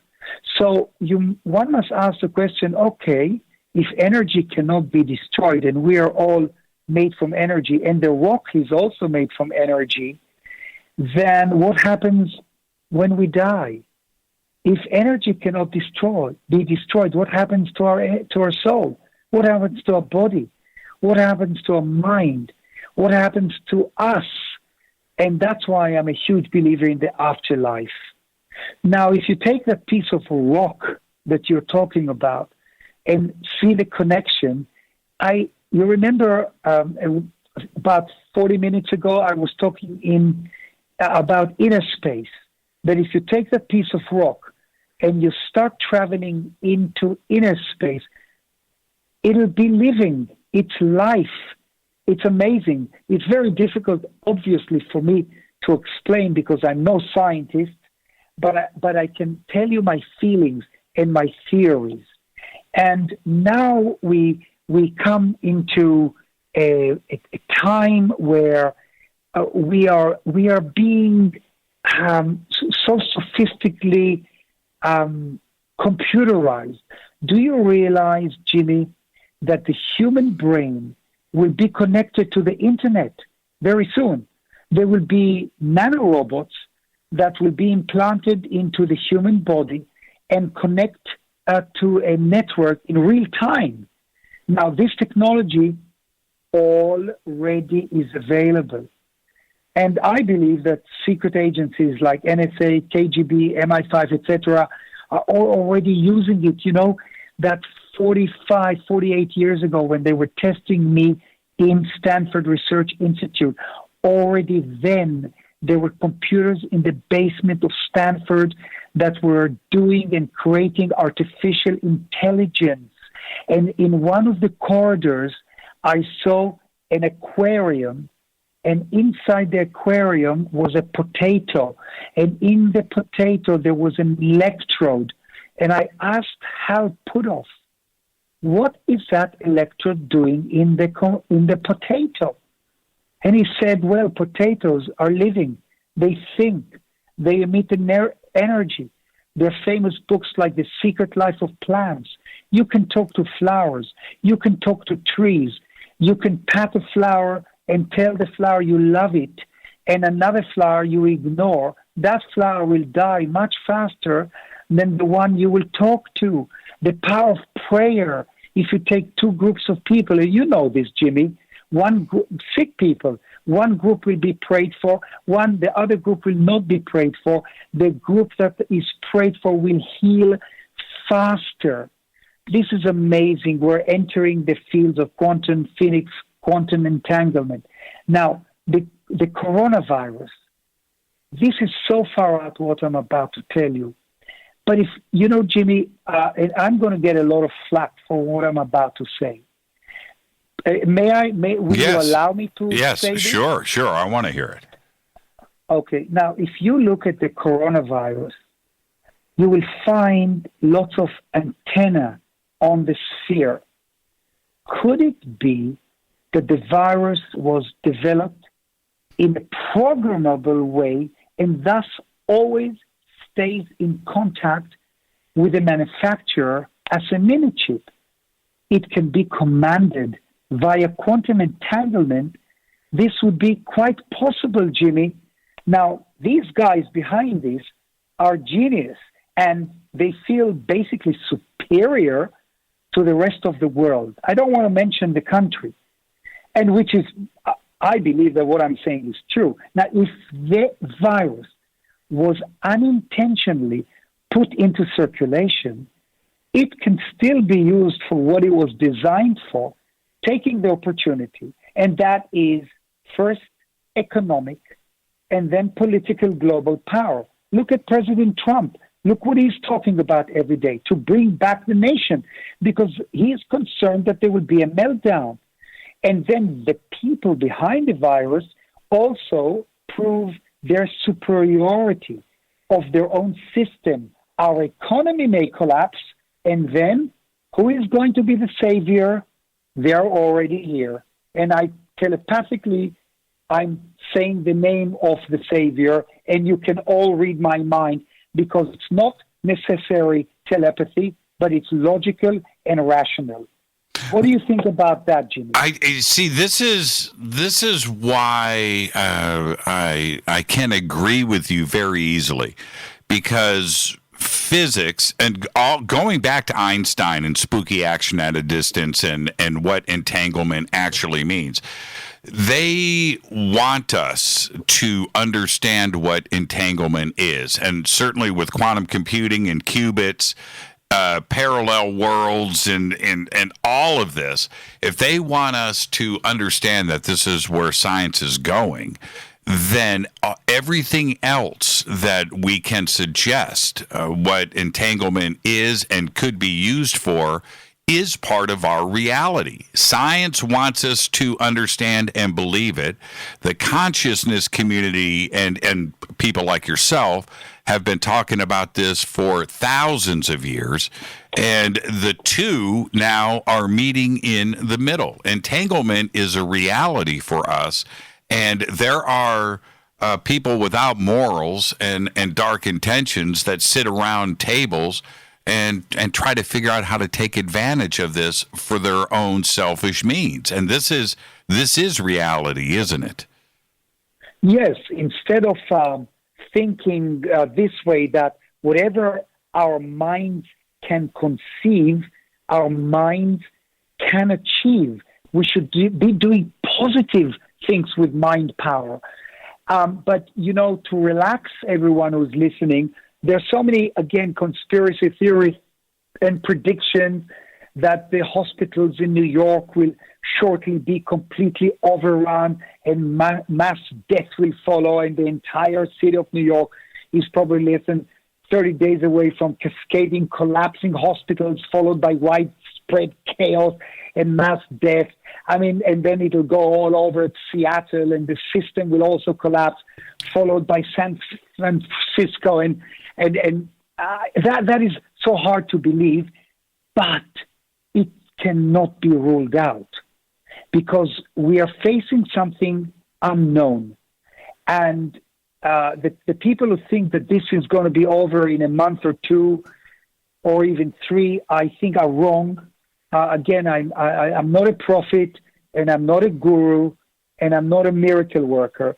But the enormity of this virus, it'll take at least a year until comes a vaccine. Once we find the vaccine that will kill this virus, then we're home free. And I think you'll agree with that.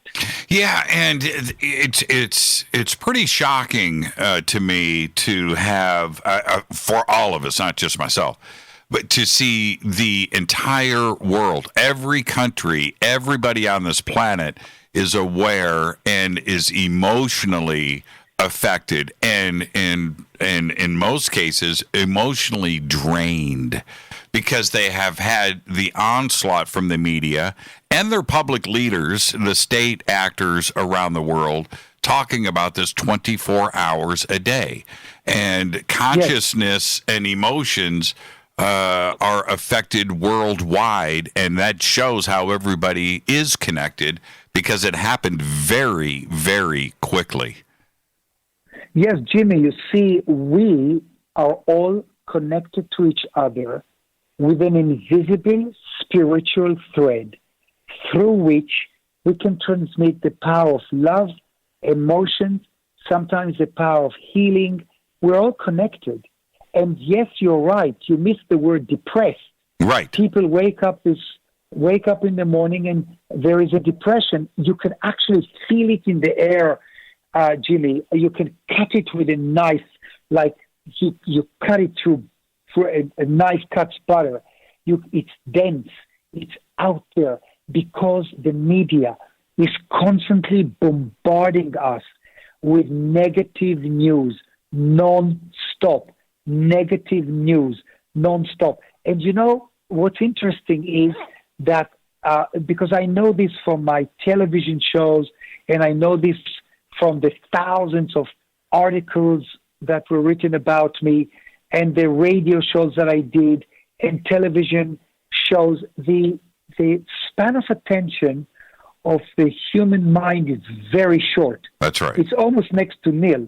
You know, Jimmy, no matter how good this interview is with me and you tonight, and no matter how I impressed people or angered people, or some people said he's talking rubbish, this show will be forgotten in a couple of weeks, simply because we are bombarded by information every second, and it erases the memory cells that we have. It's really unbelievable. I mean, I sometimes watch. Let me jump in. I've got to take a break right here, Uri, but we're going to pick up where we are leaving off. Don't go anywhere. This is Fade to Black. I am your host, Jimmy Church, live from Israel. Uri Geller on the Game Changer Network and KGRA, The Planet. Stay with us. We'll be right back after this short break.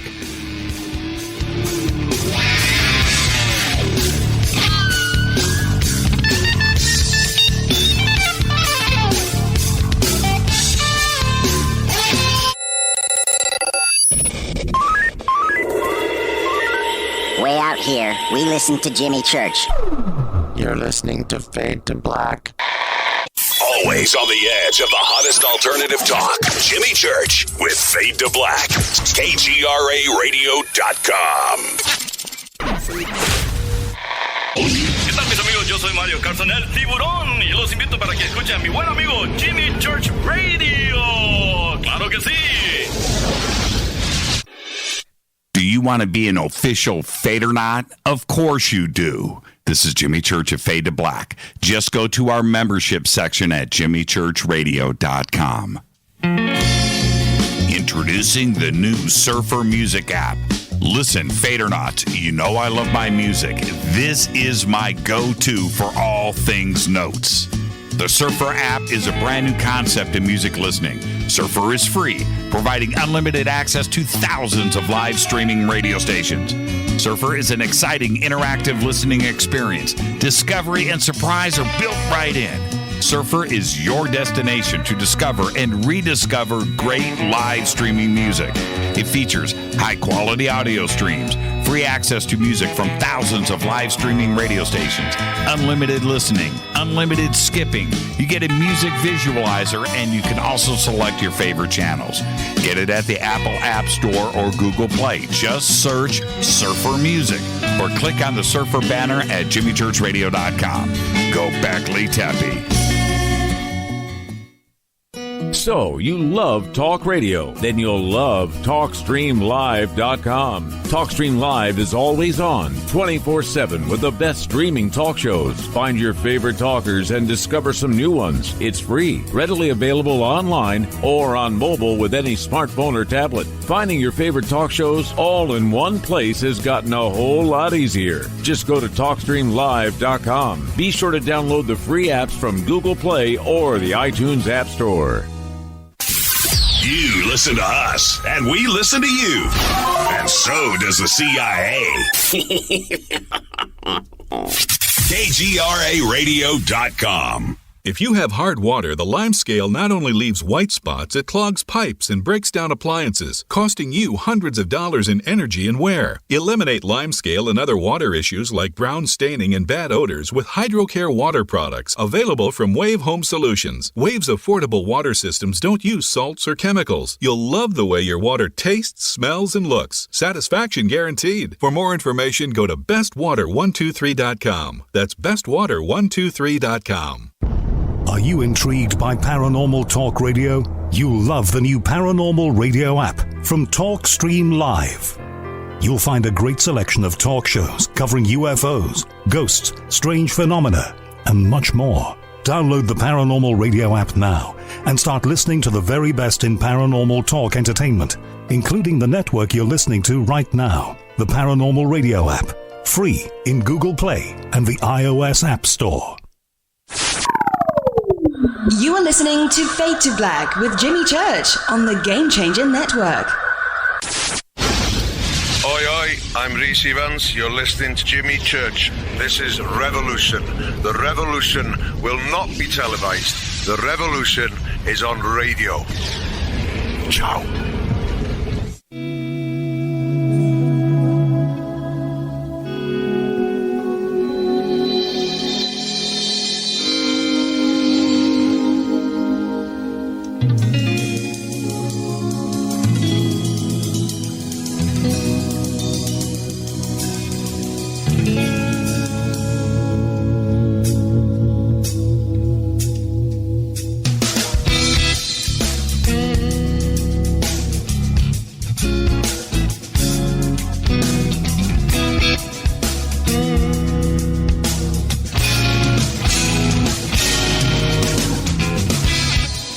Fade to Black. I'm your host, Jimmy Church.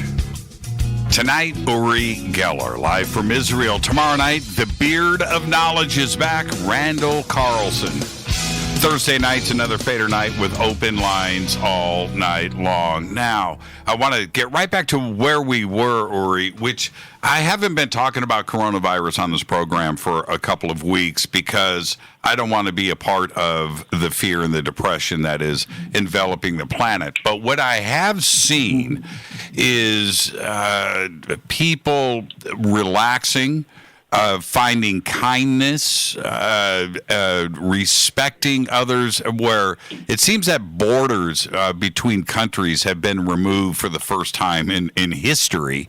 And I'm hoping that when this is all over, that we are not going to forget what we have realized, that, you know, wars are stupid and so forth. But I have also noticed an absence of bad news about, it could be politics, it could be a crime in the streets, things like that, where that part of our society seems to have gone away. I don't know if it's not being reported in the news or that bad people are just staying at home and maybe changing their ways. Will we, this time around, have a paradigm shift where we won't go back to the way we were before in a couple of weeks after this crisis has ended. Do you think that we have seen the fork in the road, that we will make the changes that we need to do? Okay, I will answer that. But before that, to all of you listening, you can follow me on Instagram. It's the Uri Geller. My website is urigeller.com. And my new book is called Learn to Douse, which is available on Amazon. I want to answer that. Yes, we are very close to a paradigm shift, but I want to inject something here that maybe you covered already in your other radio shows. You know that when I was around 40, I started noticing something really bizarre, and I think many of your listeners now will identify with me. My eyes were attracted to 11:11. And what I mean by that is I was standing in the kitchen, something made me turn around, I looked at the clock, and it was 11:11. I checked into hotel rooms 11:11, in my cars, on my computers. I was amazed by this phenomenon. And I wrote about it on my website, a whole article, and lo and behold, I started getting emails from all over the world from people who were claiming the same phenomenon. Oh, Mr. Geller, you won't believe this, but I'm attracted to 11:11. I don't understand what's happening. What is it? And I started researching it. And to my amazement, I discovered, for instance, this is interesting, John Kennedy, 11 letters. Bill Clinton, 11 letters. Jimmy Carter, 11 letters. Barack Obama, 11 letters. Donald Trump, 11 letters. George W. Bush, 11 letters. Jesus Christ, 11 letters. Adolf Hitler, 11 letters. And guess what? Coronavirus, 11 letters. And guess what? Jimmy Church, 11 letters. My daughter, who I have two daughters who do not follow what I do. You know, they live their own lives. They're in their 20s. Yes. And I've let them do their own thing. I don't want to push, UFOs and conspiracies and enlightenment and spirituality on them. Let them do their own things. But our one of our daughters, Deanna, is 2 years ago. She comes into our bedroom late at night. She comes home from college, and she goes, every time I look at my phone, it's 11:11, right? Amazing. And she says, I see it all the time now. I can't. What's going on? Now, this is from somebody, Uri, that is not from our world, right? Yes. And she recognized it. Yeah, this is incredible. And I don't know if you covered it on one of your radio shows, but what my feeling is that this can, presently be perceived as a crack between two worlds. You talked about paradigm shift. It is like a bridge which has the inherent potential of linking together two very different spirals of energy. As we unite together as one, bringing together our fragments of the key, we not only, Jimmy, create the key, but we make visible the doorway. And I think the doorway is a paradigm shift. Thus, this bridge functions as an invisible door or a doorway into the invisible realm. And the 11:11 is the bridge to an entirely different spiral of evolution. You know that the symbol of 11:11 was, in my opinion, pre-encoded into our cellular memory banks long ago. You mentioned thousands of years. Paranormal stuff has occurred thousands of years ago. Returning our cycle of incarnations upon the earth, the 11:11 has rested dormantly within us since that far away position under time released. And you must understand that this could be extraterrestrial in nature. maybe UFOs crashed on planet Earth 1 million years ago, and maybe we are ourselves a star children. Maybe, because I don't quite buy into the Darwinism theory that we crawled out of the muck as amphibians and then monkeys, and then we became humans. So 1111 is a very, very, very powerful sign. And if you study it, again on my website, there's an amazing article that I wrote about it. So I urge you to read it, because this will open up your mind, and it will. And I can guarantee to you that those of you who are listening to us tonight, if you haven't experienced the 1111 phenomenon, you will start experiencing from today.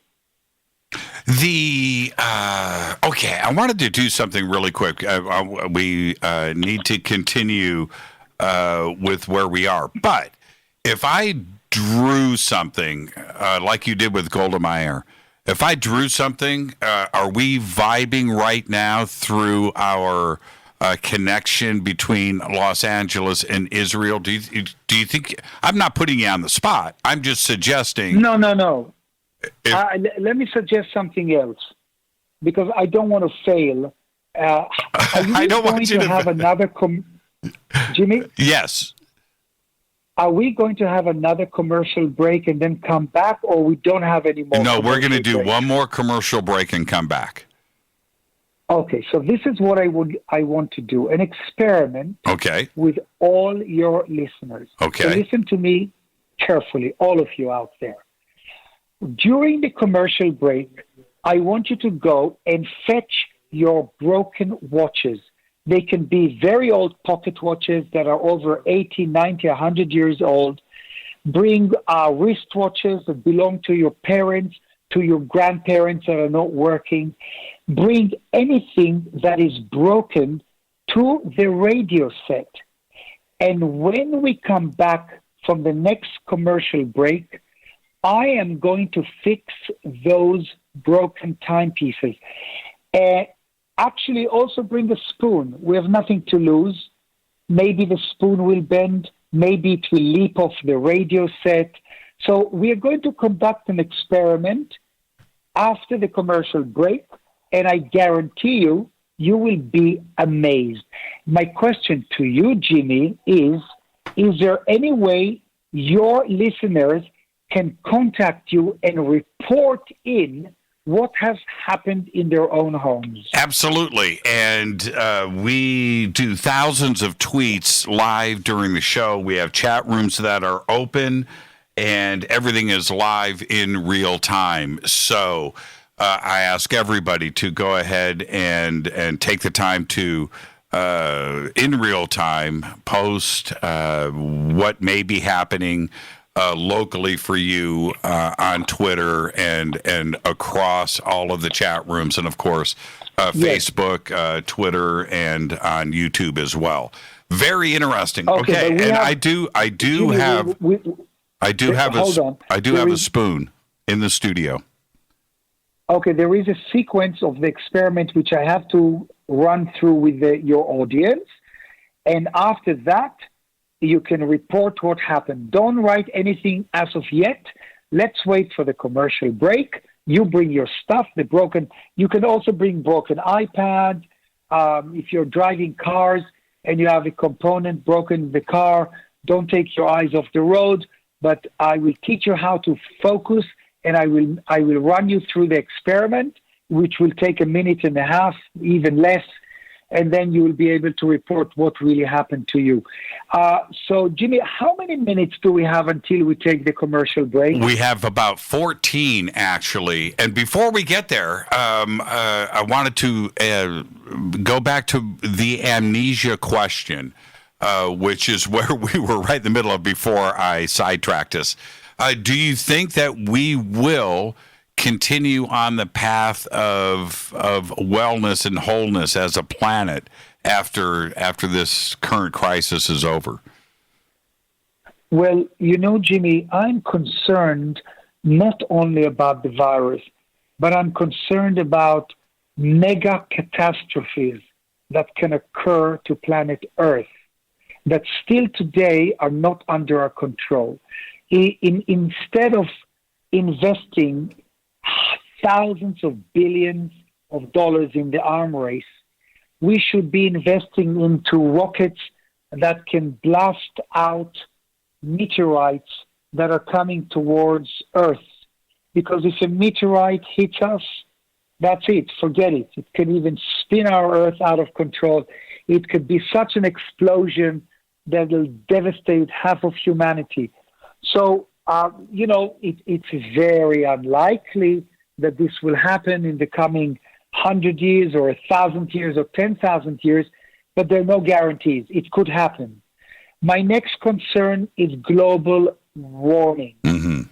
Jimmy, as we speak right now, the ice caps are melting.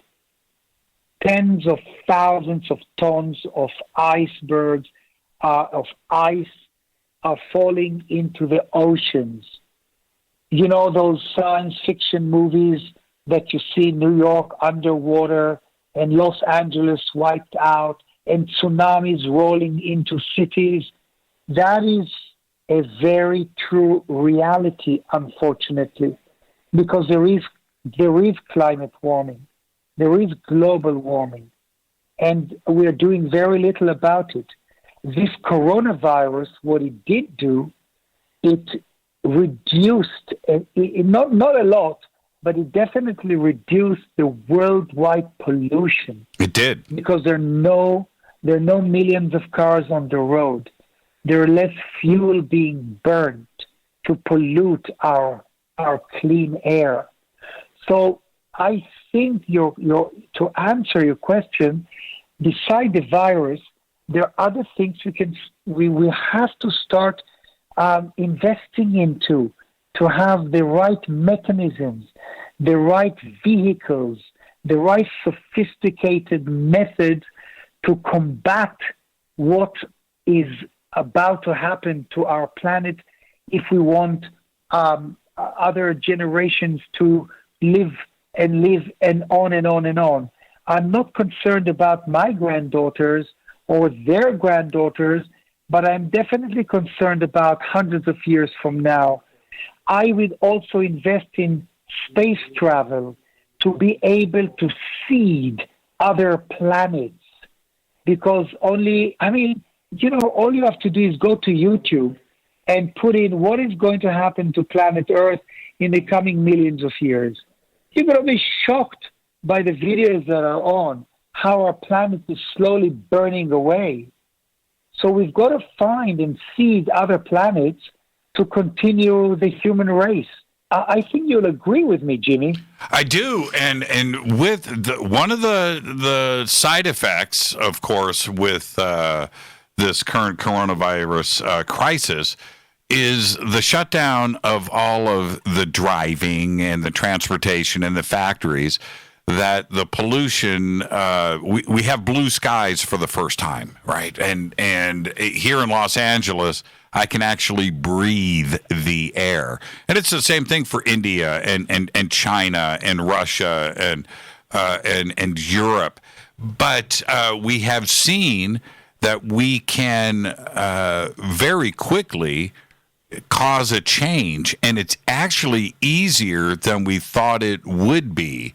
And hopefully we'll learn a lesson from this. I think that Mother Earth, Gaia, will benefit from this very quickly. It only takes a little bit to turn things. It only takes a little bit to make it go bad as well, right? There's a tipping point there. Maybe we're on the other side of that tipping point, and the scientists can collect the data and figure out what we need to do to turn global warming around. And that's what I think is possibly going on here. Well, yes, but it's not that easy because, okay, I accept your words, and you're very positive and you're motivated to think this way to help our planet. But then all you have to do is go to the hospitals that are dealing now with coronavirus patients, with the doctors that don't have enough masks. Can you believe it that our nations, we weren't prepared for something like this? And we all know what Bill Gates said 5 years ago, was it on a TED lecture? He said that the nuclear bombs and the nuclear missiles are not the real enemy. The real enemy is a virus. Mm-hmm. And he was proven right. So we've got to be prepared for everything, and that costs money, thousands of billions. But I think that's what's going to happen. We're going to change in a positive manner and be ready for another outbreak, which could happen very easily. And the paradigm shift, I think, yes, after we are over with this virus and after we conquer it with a vaccine, then we will be able to breathe, and then we'll be able to show the world, look, during this pandemic, look at the clear skies. Look how you, Jimmy Church, you breathe easier and better fresh air in downtown Los Angeles, where it's quite polluted most of the times, like in China and India. So hopefully, God willing, and I'm mentioning God's name here because I'm a religious man. I believe in God. I believe in a higher force, a higher creator. God willing, this will happen. And when we come back from the commercial break and after the experiment, I hope you let me speak about the Ark of the Covenant and my museum, because like you said, thousands of years ago, there were people with powers on planet Earth. I mean, people like Moses and Jesus Christ and Muhammad, they all had certain abilities. They were skilled and talented in the power of the mind. And somewhere it tarnished and ebbed away in humanity. So let's go to the commercial break soon. Well, before... And then hopefully... Yeah, before we do, I want to stop right there for a second. You're not a prophet. You're not a future fortune teller or any of that. And no. We understand that. But many thousands of personalities over the years have claimed to know the future and have warned us about this and that. But the one time where a worldwide global pandemic, scary situation actually happened, nobody predicted it, right? Nobody, not one out there. The one blip of the radar, right, Uri, that everybody should have seen coming was this, and nobody called it. Why is that? Very, very good question. Look, I respect people who claim that they can predict the future, but then you've got a lot of charlatans out there who, you go down, you can't do it today because the streets in New York are empty, but every corner has a mind reader and a fortune teller who gazes into the crystal ball. It's hard for me to believe that they're real. But then, among those people who claim powers and supernatural abilities, I'm sure there are real ones. Now, why was this missed out? You know what? I did not study Nostradamus, but I do read the papers who come out with predictions. And there actually, if I'm not mistaken, there was a book or two that did predict this virus. I can't remember who wrote it. I think Sylvia Brown, who was a psychic. I read that she actually predicted the year 2020. But, correct me if I'm wrong. I don't know. I can't answer that, Jimmy. I don't know how this major pandemic was missed out. How come, if you claim that you have supernatural powers and you can predict the future, why did you not predict this? And I'm with you on that. I'm mystified. I would have thought that something, there are random number generators. There is the bots that run on the net and can see things globally change, but that's in real time. But we know that we can see blips on the radar, right? We can see the rise and fall of certain situations. This one was a big one. And this should have stirred the pot for those in the past to see something happening at this time like this. And quite frankly, and I keep my eye on it just like you, I didn't see or hear this coming, and nobody's speaking about it. And I'm talking, last year, right? Last summer. Yep. Nobody mentioned it. I agree with you. Let me just remind our listeners again, broken watches that are old. Right. 30, 40, 50-year-old wristwatches that stopped working, stopped ticking, pocket watches that belong to heirlooms, family, grandparents, grandparents, broken timepieces, clocks, alarm clocks that have not worked for tens of years, decades. Bring a spoon, bring other items that are broken. And when we come back from the commercial break, Jimmy, you will give me about 1.5 minutes to 2 minutes. Right. And I will run you through an experiment, and we'll see what will happen. Now, I'm a big watch collector. Okay, that's one of my passions. I have too many to mention on the air. I'm not going to do that. And they all work except for one, and it's one of my favorite watches, and I'll show it to everybody on the camera a little bit later after the break. By any chance, is it a Hamilton? No. Or what's the name of the watch? It is a Sterling Bridge. It's an automatic watch, and it's clear on the front and the back.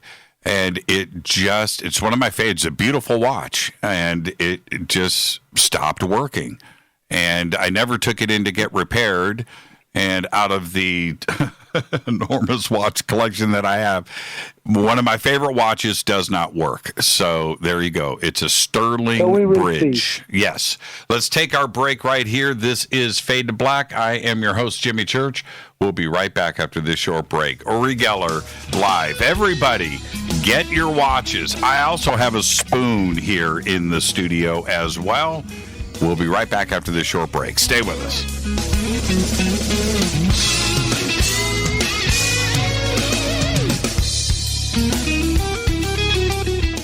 Hi everybody, this is Rob Halford, the Metal Guard on JimmyChurchRadio.com. This is KGRA Digital Broadcasting Station, Salt Lake City, Utah, Van Buren, Arkansas. Why is it we're not very good with our health regimen until it's too late? We don't put oil in the car until the engine blows up. When the body's out of balance, your health is not so good. Give your body some love. Log on to GetTheT.com. That's GetTheT.com. Try our Life Change Tea, which cleanses you from harmful intruders. A clean colon is one of the ways to bring the body in balance. We also carry organic supplements to help you get where you need to go. So do your body a favor. Log on to GetTheT.com. That's GetTheT.com. You can even visit our sales page to save some dough. Does anybody call money dough anymore? Anyway, if you're looking for short, helpful health tips, go to YouTube and punch in Health Matters Now. That's Health Matters Now. So, log on to GetTheT.com, shop, get balanced, then learn some cool tips at Health Matters Now. You'll be glad you did. That's GetTheT.com. Your contact for current news and trending topics. KGRARadio.com. This is Jimmy Church of Fade to Black, and I only drink Fade to Black blend coffee from River Moon. Just click on the River Moon Coffee banner at jimmychurchradio.com. Promo code F2B Blend. So are you tired of being tired? Well, then it's time to get the tea. Hey, it's Lisa here to tell you about this all-natural, all-organic tea I've been drinking that has had great results for over 20 years. It's called Life Change Tea, and it's specially formulated to help detoxify and cleanse your kidneys, liver, colon, and blood all at once. The colon is one of the most ignored organs in the human body. The faster that waste is eliminated from the body, the less time that waste sits in our intestines, spreading toxins to our bloodstream. This tea helps cleanse chemicals caused by outside intruders from our entire digestive system. And get this, weight loss can be a side effect. And with continued use of the tea, you can experience clearer, healthier, younger looking skin, increased energy, and a happier outlook on life. So if you're tired of being tired, get the Life Change Tea at getthetea.com. That's getthetea.com. And like me, you'll be glad you did. Did you know that when you're on the road with limited data or Wi-Fi available, you can still listen to every minute of Fade to Black by just calling 605-562-4482. No smartphone, app, or internet needed. It saves your data plan and no extra cost if you have unlimited minutes. Just call 605-562-4482. You can listen to me, Jimmy Church, on any phone, anytime, anywhere. Go Beckley Tappy.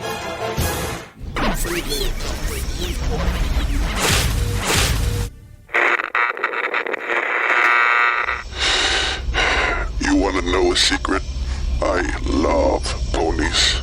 I really love ponies. I'm serious. I couldn't stay sane without ponies to brush. Why Fade to Black? Because you never got that pony. Damn it. This is Fade to Black with Jimmy Church on the Game Changer Radio Network and KGRA, the Global Radio Alliance.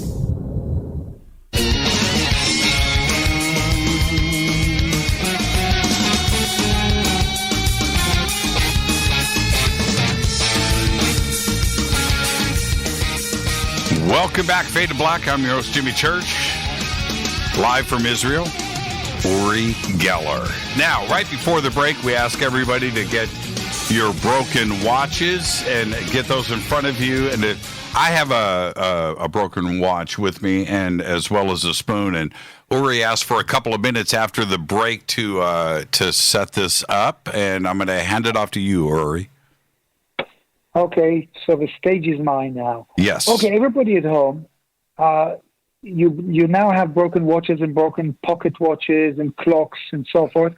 Please, although they're broken, please wind them up. If they have a winder, wind them up, although they're broken. Once you wound them up, I want you to hold these broken timepieces in your hands. And if you have a spoon, if you did bring a spoon or a set of keys, just place them by the radio. Also, don't be alarmed if something really bizarre happens, like the spoon leaps off the radio or sails through the air and so on. It's a fun experiment. It's your mind power. I'm only the catalyst. I'm only an enabler. I'm the trigger to the power of your own mind. Now, it will also be very lighthearted because I'm going to ask you now, when I say 1, 2, 3, I want you all to shout out the word work. And truly believe that when you say work, you can activate your broken timepieces. We're going to shout it out 3 times. So I'm going to say 1, 2, 3, work, and then we're going to say it again and again. So get ready. Here we go. 1, 2, 3, work. Jimmy, I want to hear you too. One more time. 1, 2, 3, work. And one last time. 1, 2, 3, work. Now, everybody at home, open your hands and look at the faces of your watches or clocks. If you have a second hand, did it start moving? Is the watch ticking? If you don't have a second hand, put the watch or the pocket watch to your ears and listen. Can you hear it ticking? If the spoon moved or if something bent or something else happened in your home during this experiment, Don't be alarmed, but do let us know. Now, to those of you who nothing happened, don't be disappointed, because this doesn't happen to everyone. It doesn't happen and it doesn't happen all the time. But if your watch started ticking, if something strange happened, if your broken iPad or your whatever broken that piece that you started ticking or working now, let Jimmy Church know right now. So, Jimmy, give out your Twitter, whatever you do to get response. At J Church Radio. At J Church Radio, hashtag F2B. I do want to hear from everybody. And what's amazing about this program, Uri, is we do 2,000-3,000 tweets a night in real time on this program. So it's going to be interesting to get everybody's feedback with this. Yeah. And Jimmy, let me just say just tweet only if something happened to you. Don't let us know if nothing happened, because that will take time to sift through. So if a phenomenon occurred to you, let us know. Thank you so much for that. And I've been waiting to do this live on the air for quite a while. Before we have to say goodnight, you wanted to mention something about the Ark of the Covenant. Yes. What's going on? Okay. Do you remember that in the beginning of the program, I told you and your listeners that after 48 years, we decided to come back to our homeland, and we live in Old Jaffa, which is very close to Tel Aviv, with a 6,000-year-old port, the oldest in the world. And I found an amazing structure, a building that is 1,000 years old, and I'm turning it into the Uri Geller Museum. I have very unusual things. You can see the museum on my website. It's not open yet, but for instance, I have a Cadillac, Jimmy, that has a 1976 Fleetwood Brougham that I bought in New York to show off that I made it, and I riveted 2,600 spoons to its body, spoons that belong to Muhammad Ali, Elton John, John Lennon, President Kennedy, Trump. I mean, you name it. There are 2,600 famous spoons riveted to the body of this Cadillac. I also have things from David Bowie, John Lennon, Michael Jackson, Elvis Presley, Albert Einstein, Sigmund Freud. It's going to be an amazing museum. While we were refurbishing the museum, I felt that there is something under the ground. So I called the antiquity department to get permission to dig it out. And they gave me the okay, the thumbs up. And what we discovered is a 1,000-year-old olive oil soap factory. Unbelievable. And so we exposed this incredible find. It runs all through the museum. And the archaeologists were astounded. They were shocked. And one of them actually asked me, because he was so impressed with my dowsing abilities, this is why I have rewritten my new book, which is called Learn How to Douse, which is available on Amazon. I was asked for next summer to go out and look for the Ark of the Covenant. I believe I know where it is. And to those of you who are not aware of what the Ark of the Covenant means, it's basically, it's, ever since Babylonian captivity of Jerusalem in the 6th century BCE, the whereabouts of this Ark, the Ark of the Covenant, has been a mystery. And as described in the Old Testament of the Bible, the Ark served as a visible sign of God's presence to the Israelites. And, the Ark had a gold rim and 4 golden rings, one on each side. And it is said that it had possessed supernatural powers.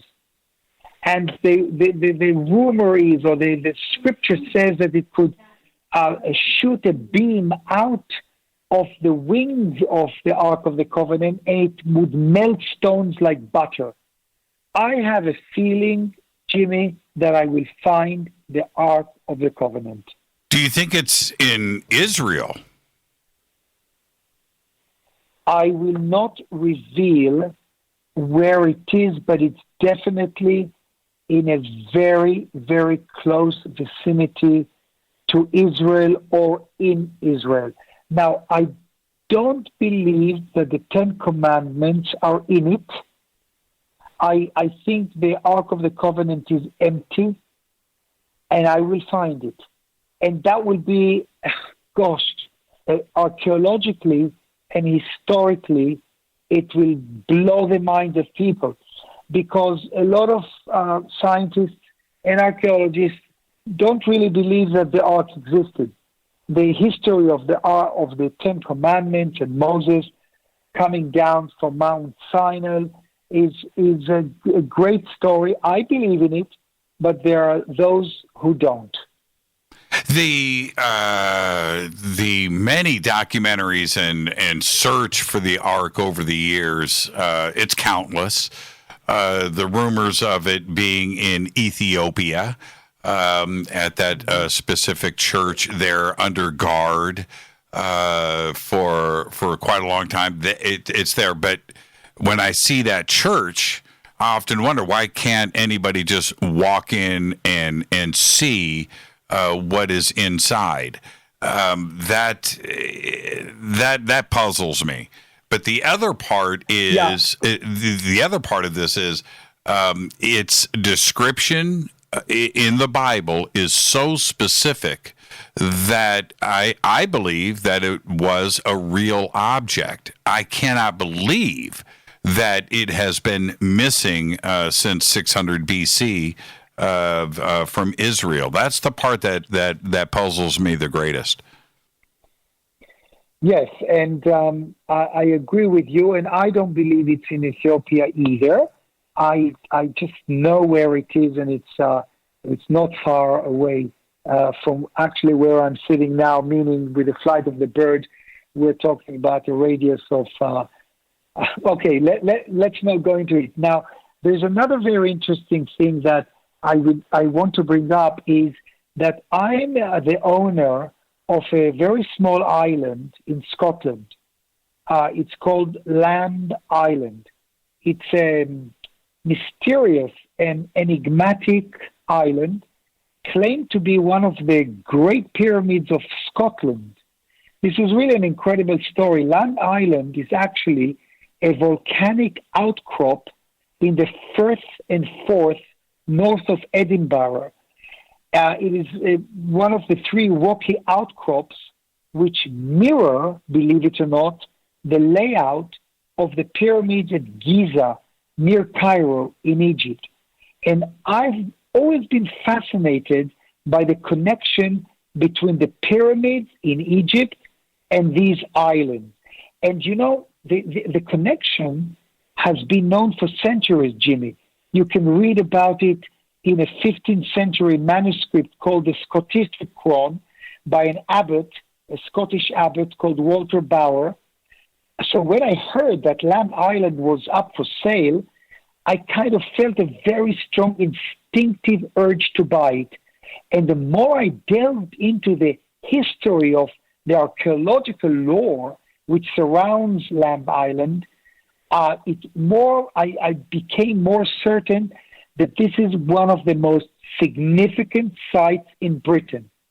It's really an incredible story, an incredible island, and most people don't know, but you all remember the book Treasure Island that was written by Stevenson. Well, believe it or not, Stevenson lived on the shores of North Berwick, and he looked at my island probably from his kitchen window.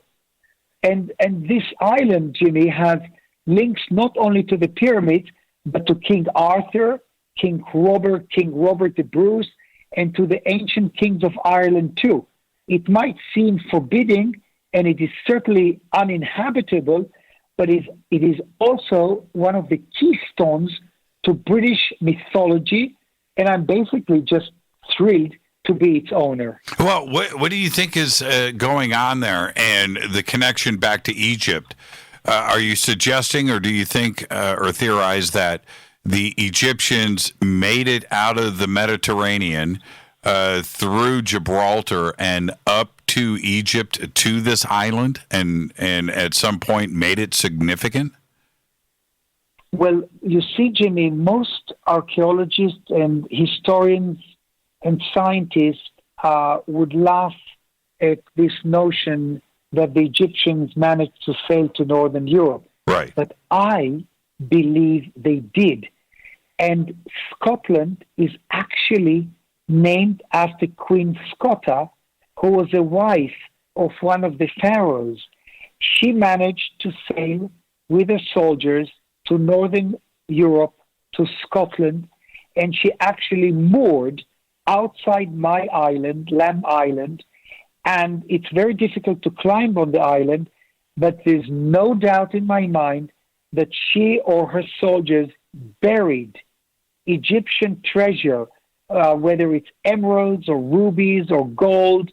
There is no doubt in my mind that there is ancient Egyptian treasure buried on Lamb Island. I doused for it. I only stayed on my island for 1 day and 1 night. It's very difficult to walk on it because for thousands of years, very strong, powerful winds brought seeds from all around the world, and there's very strange vegetation growing on the surface of the island. It's almost like walking on the moon, very difficult. But I was dousing, and I felt that there is something under the ground. Also, Lamb Island is a hotspot for UFOs. Unbelievable. This is all true. And someday, when I get the permission from the Scottish Heritage Department, I will find that treasure too.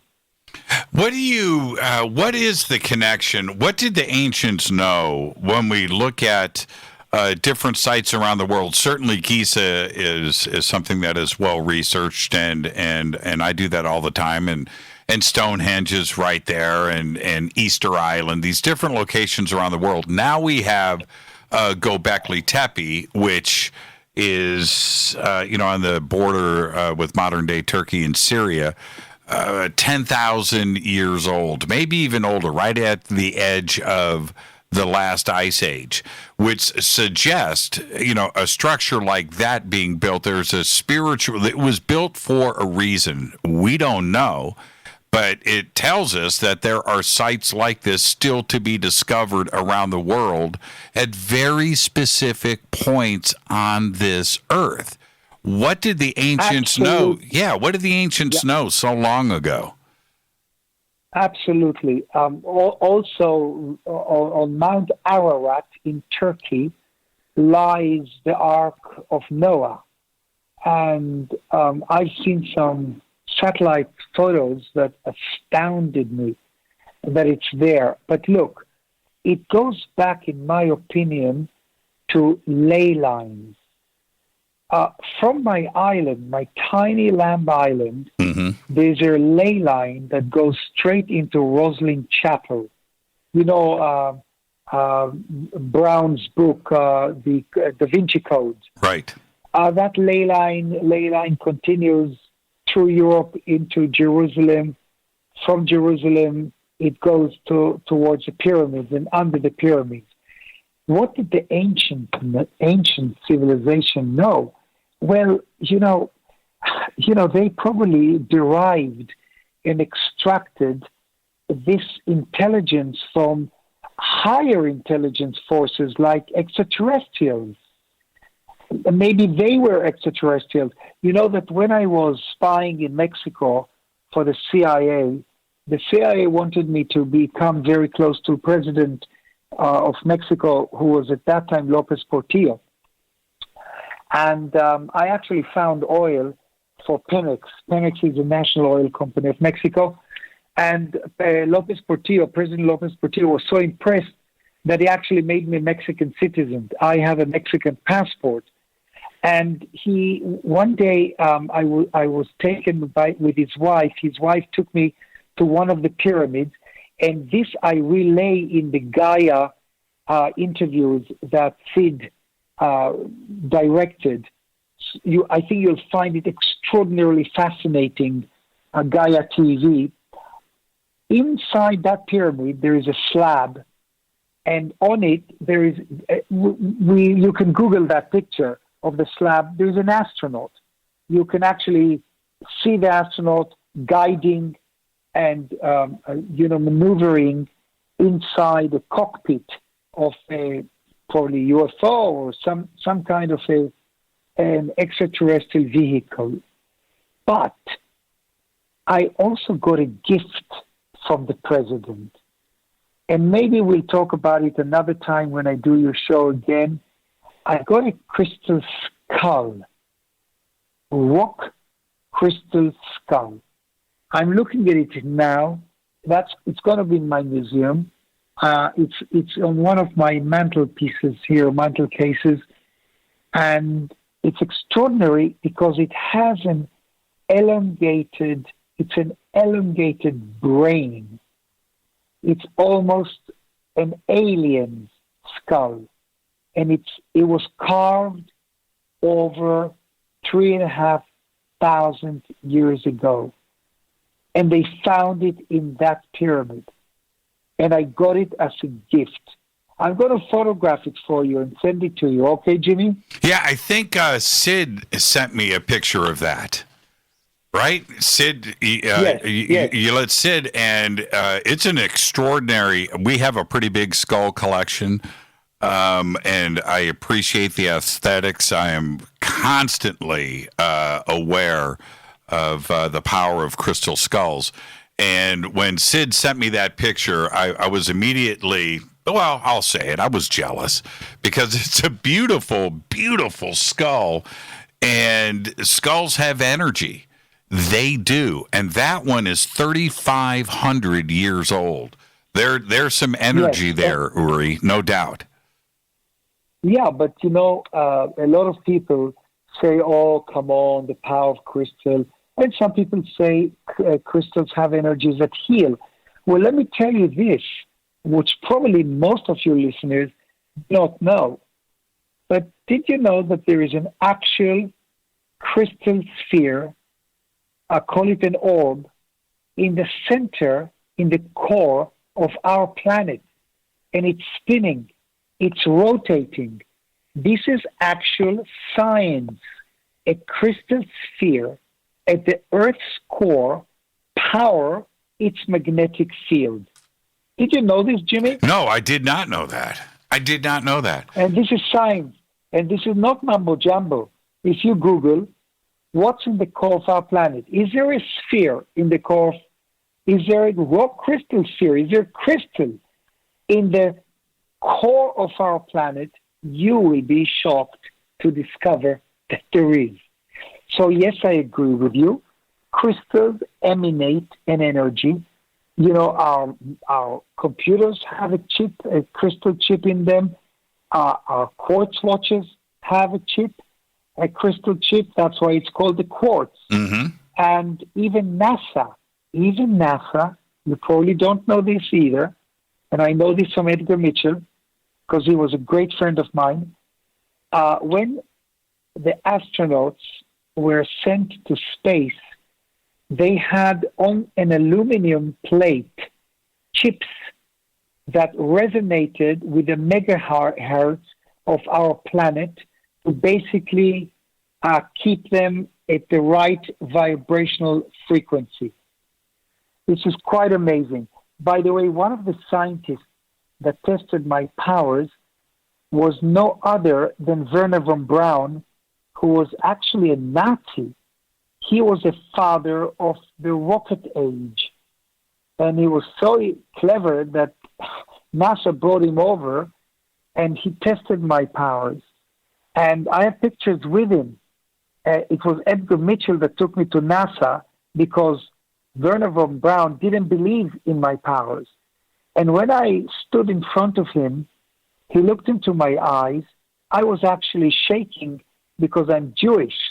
Right. And I realized who I was facing. I was facing a Nazi. The Nazis murdered 6 million Jews and Christians and gypsies and gays. And here I was standing in front of this man who NASA kind of respected.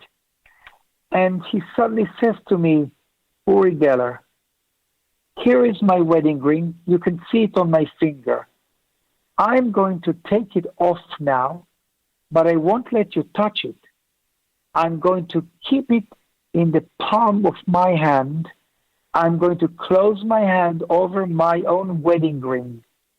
If you will bend, and if you can bend my wedding ring in the palm of my hand, I will believe in your powers.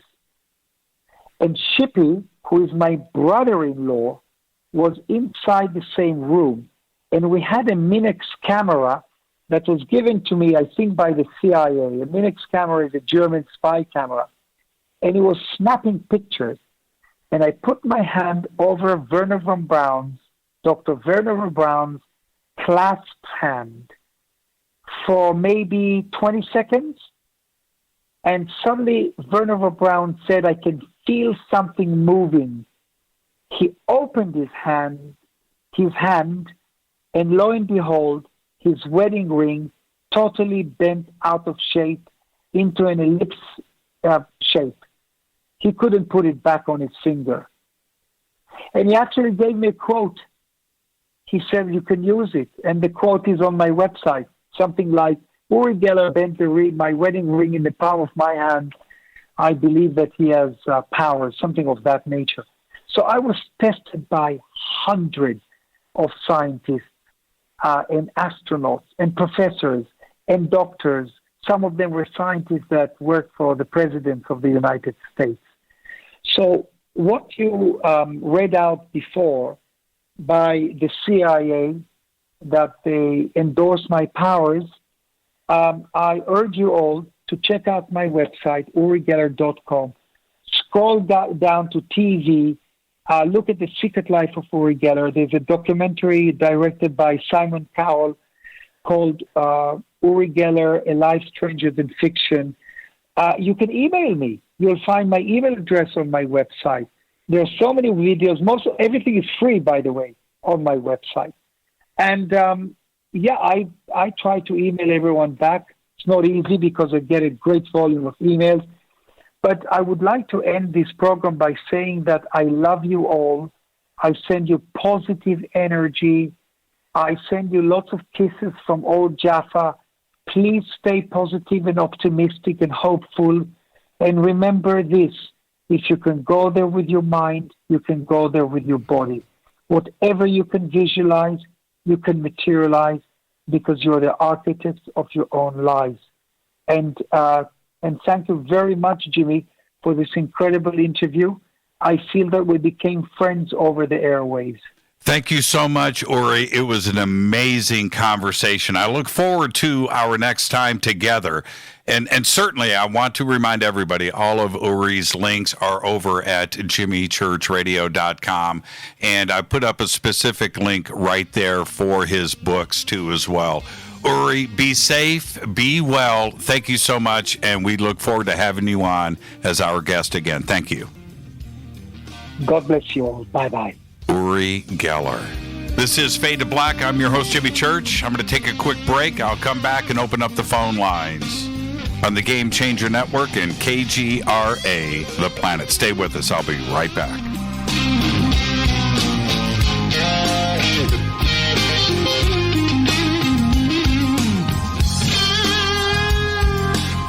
Hey, what up, y'all? It's your girl Vivica Fox here, and you are listening to my boy, Jimmy Church, on jimmychurchradio.com. Despite popular opinion, reading a book will not make you smarter. But listening to Jimmy Church will. This is Jimmy Church of Fade to Black, and I take Life Change Tea supplements every single day. It's what I do. Click on their banner at jimmychurchradio.com. When you take the beans from Central America with dashes of Indonesian and African mixed in and then roast it to the dark side of Fade to Black, you create the ultimate brew of fringe. Introducing the Fade to Black blend from Rivermoon Coffee. Yes, Rivermoon's darkest customized roast was created for the love of Fade to Black. The alchemy of masterful roasting and smoking the beans is in every sip of this full-bodied, dark Java. I need my coffee dark, deep, with distinct bittersweet chocolate highlights, just like the bunker. Leaning further into the darkness of the roast is Fade to Black blend from Rivermoon Coffee. Just click on the banner at jimmychurchradio.com and use the promo code F2BBLEND for 15% off of your order today. Go Beckley Teppy. Hello, my name is Billy Carson, and I am a best-selling author and the founder of ForbiddenKnowledge.tv. Together with my team, we have built an all-new conscious streaming TV platform designed with every family member in mind. If you have ever wanted to travel the world and attend lectures and workshops from your favorite speakers but weren't able to, look no further.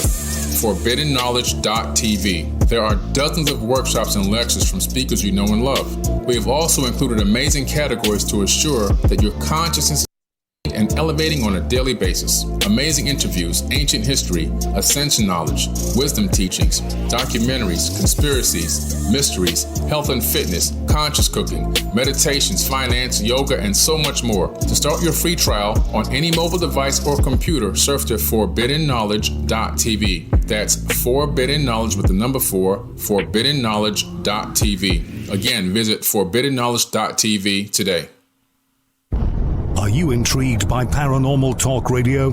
You'll love the new Paranormal Radio app from TalkStream Live. You'll find a great selection of talk shows covering UFOs, ghosts, strange phenomena, and much more. Download the Paranormal Radio app now and start listening to the very best in paranormal talk entertainment, including the network you're listening to right now, the Paranormal Radio app. Free in Google Play and the iOS App Store.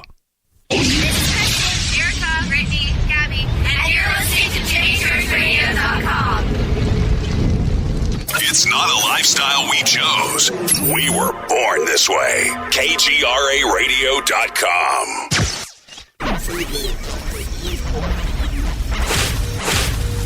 This is KJCR at JimmyChurchRadio.com.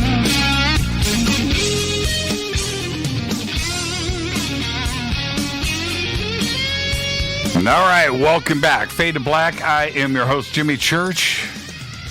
Thank you to Uri Geller. What a great conversation, and I hope everybody enjoyed it. Now, this is the deal. We taped that about 3 hours ago, and as soon as we finished, we prepped, and then we went straight with Fade to Black Live tonight. But it enabled me to, for the first time, to head over to YouTube and spend some time on Facebook and Twitter as well tonight, hanging out with all of you. It was great fun. The YouTube crowd, much the same as, a little different than the normal Sandbox crowd, but a lot of fun and different faces for me, hanging out with everybody for the first time. What a lot of fun that was. And I have to say, maybe we should do this more often, right? We have taped, I think, twice in 7 years. And this was the second time. We just don't do it. It's a live show. We just couldn't make it happen with Uri. It was the only way that we could do it. And I thought, okay, if we're going to tape right before the show, then it is virtually live. It's just a couple-hour tape delay is the way that you have to look at it. But it was great fun hanging out with everybody tonight. So hello to everybody on YouTube. Now we are live. I've opened up the phone lines, 747-228-2051. 747-228-2051. I got to get my head back in the game. Wow. It's thrown me for a loop. I was texting and hanging out. It was just bizarre to do that. Okay, so anyway, great fun. Thank you to Uri Geller, and I learned a lot. And the one thing that I can say, I got a chance to talk to Uri last week for maybe 15 minutes, and then a little bit today, and then, of course, doing the interview. Very cool guy. I mean, and there were some moments in the interview, and I wish that things were live. But there were some moments where he was saying things and answering questions before I had a chance to ask the question, and it was pretty strange to go through that. That doesn't happen with me very often in an interview, and it just makes you wonder if there was something else going on. Now, let's get to the spoon.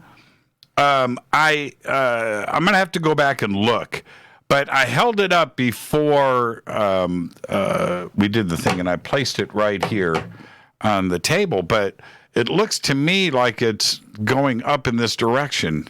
That it was like this before, and this is a thick. This you can't bend this spoon. It's super thick stainless steel. You just can't bend it. You can't. It's very, very weird to me, and I don't know if it's just my mind playing tricks on me. The watch did not start running. And I was hoping that it would, the bridge. This watch is one of my favorite watches, and maybe 8-9 years ago, it just stopped working. It's a beautiful watch. You can see straight through it, and it's got a very special movement built in, but it just stopped working, and I had to stop wearing it. I was hoping it would start working, but it did not. Lots of posts out there from everybody posting pictures about watches. 2 out of 3 started, 20 years old, 30 years old, grandma's watch, grandfather's watch. Very interesting, and I think that is very cool. This one didn't kickstart, and I was hoping that it would. I keep double check. No, and see, the thing is, I can see through it, and I would know if it's running. Okay, so 747-228-2051.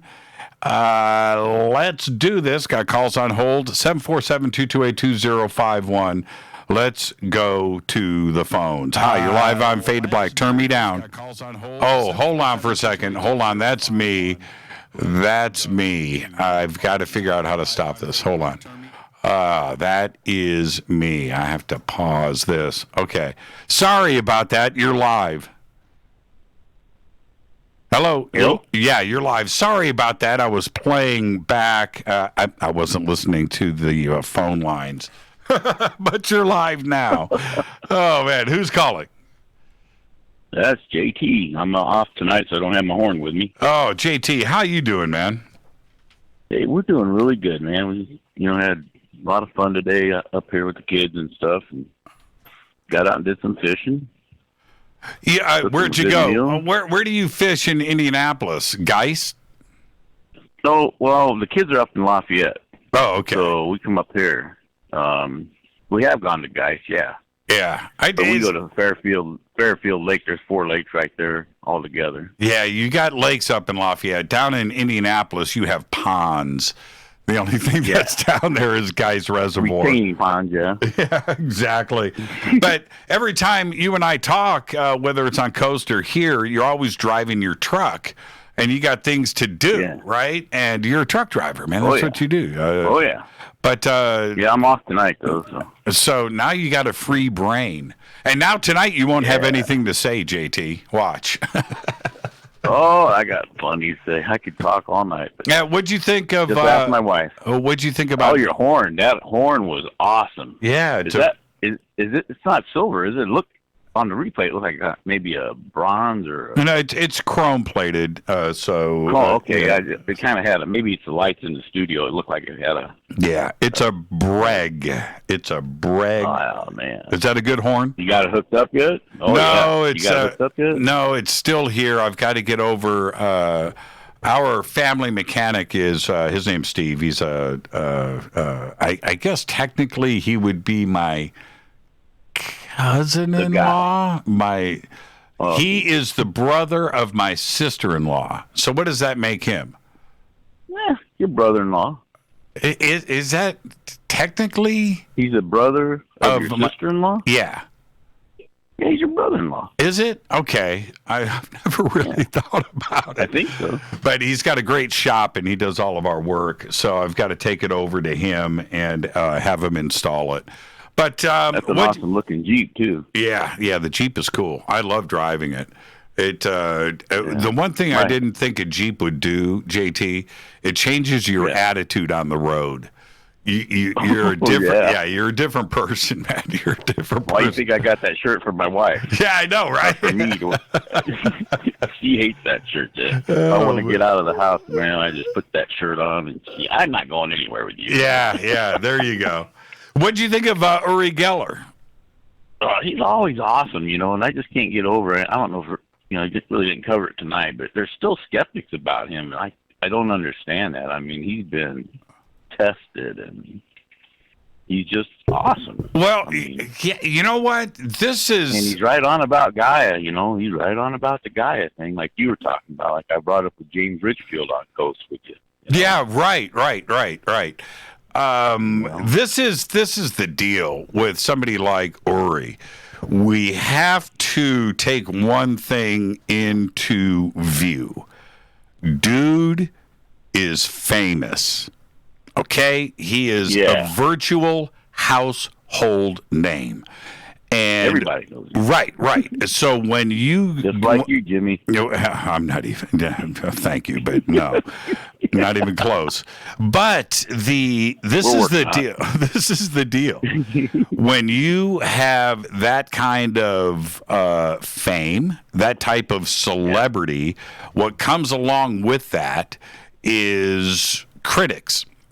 And the bigger you are, where you're dealing with now, 100, 200, 300, 400, a billion people that are aware of you, then the number of critics goes up too as well.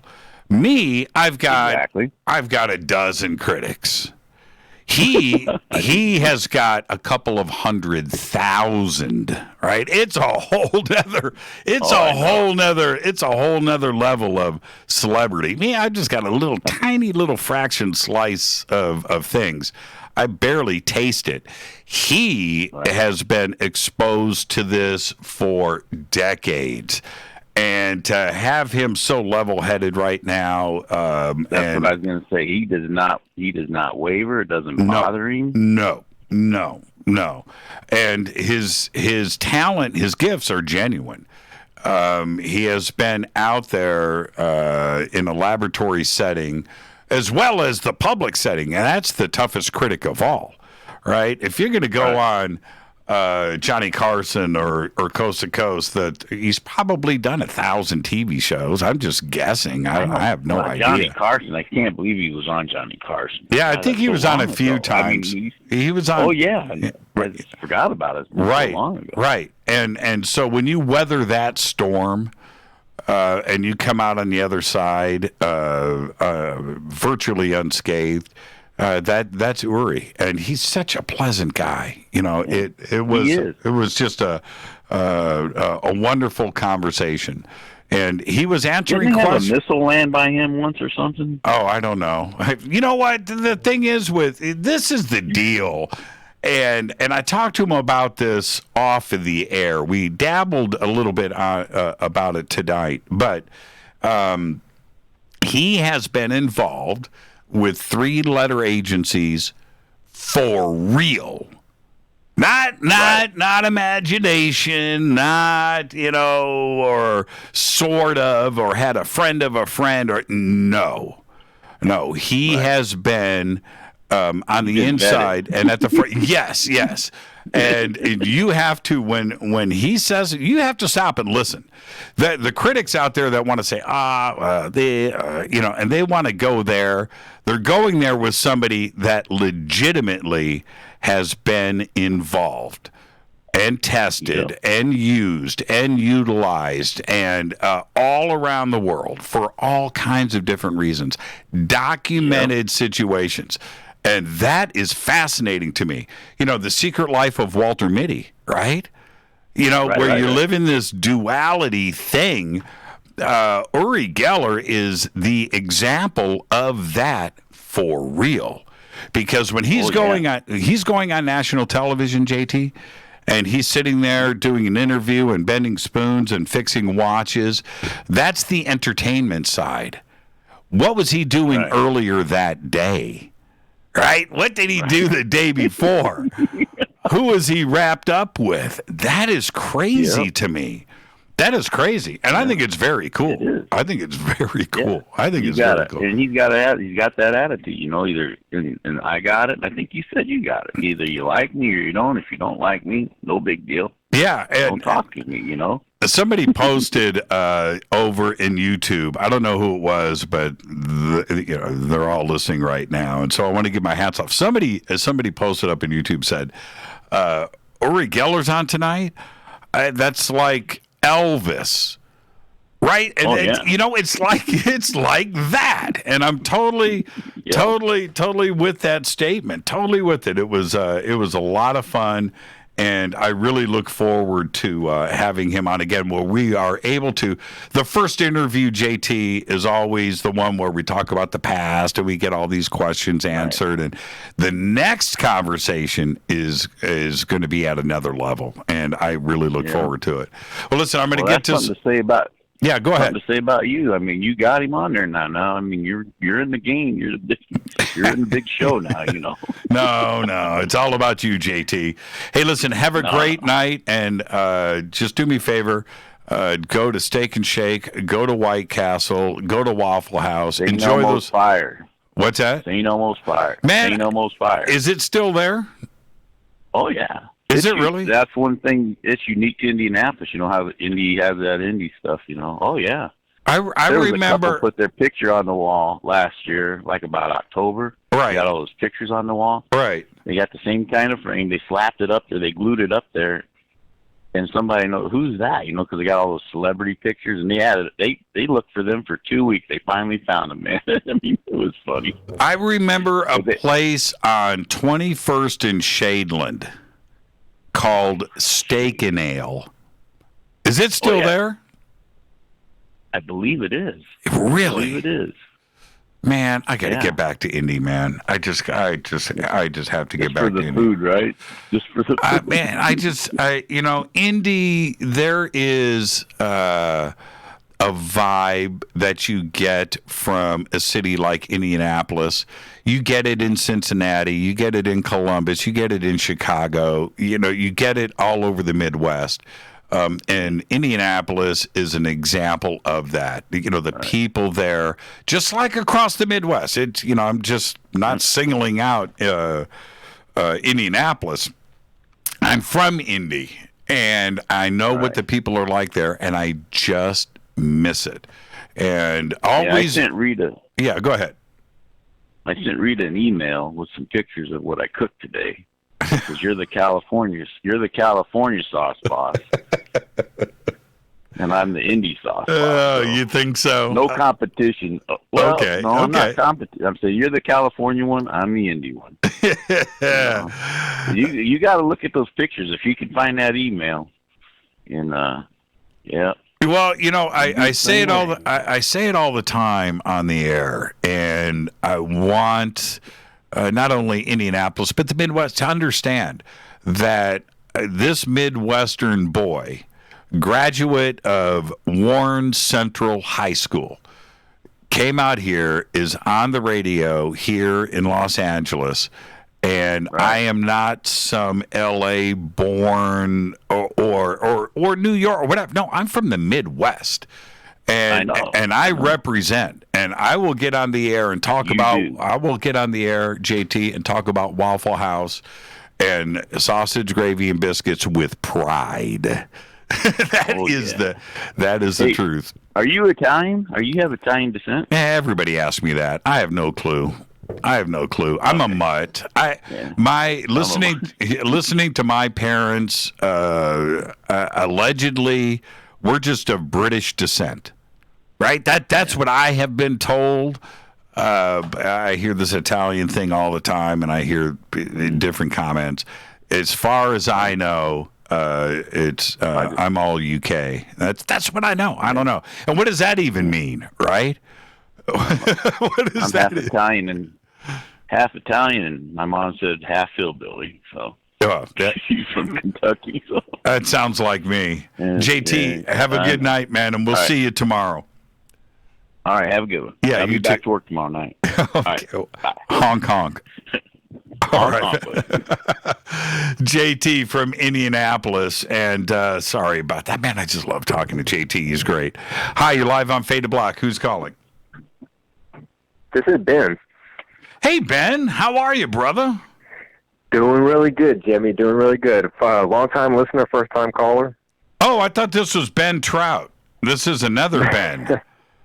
Yeah, I'm from New Orleans, Louisiana. How you doing, Ben?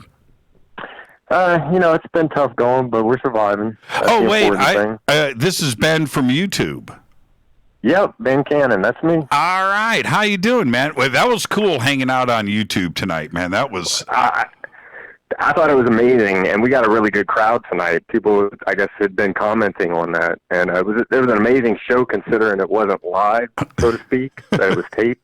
Right. I had never listened to Uri speak before. I knew all about him, had read about him, and I was completely blown away, Jimmy, completely. Well, and this is the other thing for me, going over to YouTube and having that rapid-fire chat. Right, that is no joke. You have to, you've got to focus, man. You have to focus. You can't let that is intense over there. You guys have a really good time. So I'm a gamer, right? So I'll be online playing and try to follow it. You can't do both. I can't multitask like that. You either have to stay on it and listen, or do something else different. You can't split your time. It's too much. Yeah, you saw what I had to do. I had to raise my chair, move my keyboard over, move the mice over, and just here we go. There's just it required prep work, right? I had no idea. Idea. YouTube is amazing. That was it really is. It was a lot of fun. I like all of the chat rooms that we have. The Sandbox, which I've been focused on for years and years and years, and Spreaker and the other things that go on there is so much fun. I had no idea that that's what YouTube is like. And I don't have a chance. I don't watch other people's YouTube live things. I'm too busy, right? So tonight I got my feet wet. You guys are amazing over there. Well, we have an amazing time, and the community's been amazing. And as I said, everything you and Reed have done for us and for the community, and just with the show, I've turned so many people on to your show since. I guess I've been listening for 7 years now, and it's just like I said, it's been incredible. Well, the whole experience. And I'm glad that you called in, and I'm glad that I was able to hang out in the chat room. In that all of this is real. The show is real. Yep. I'm real. This is all live. You're real. This is the guitars, pulling those down. So really quick, I've got 60 seconds left before I roll credits. Did you say you were a guitar player? I am. What do you have? I am.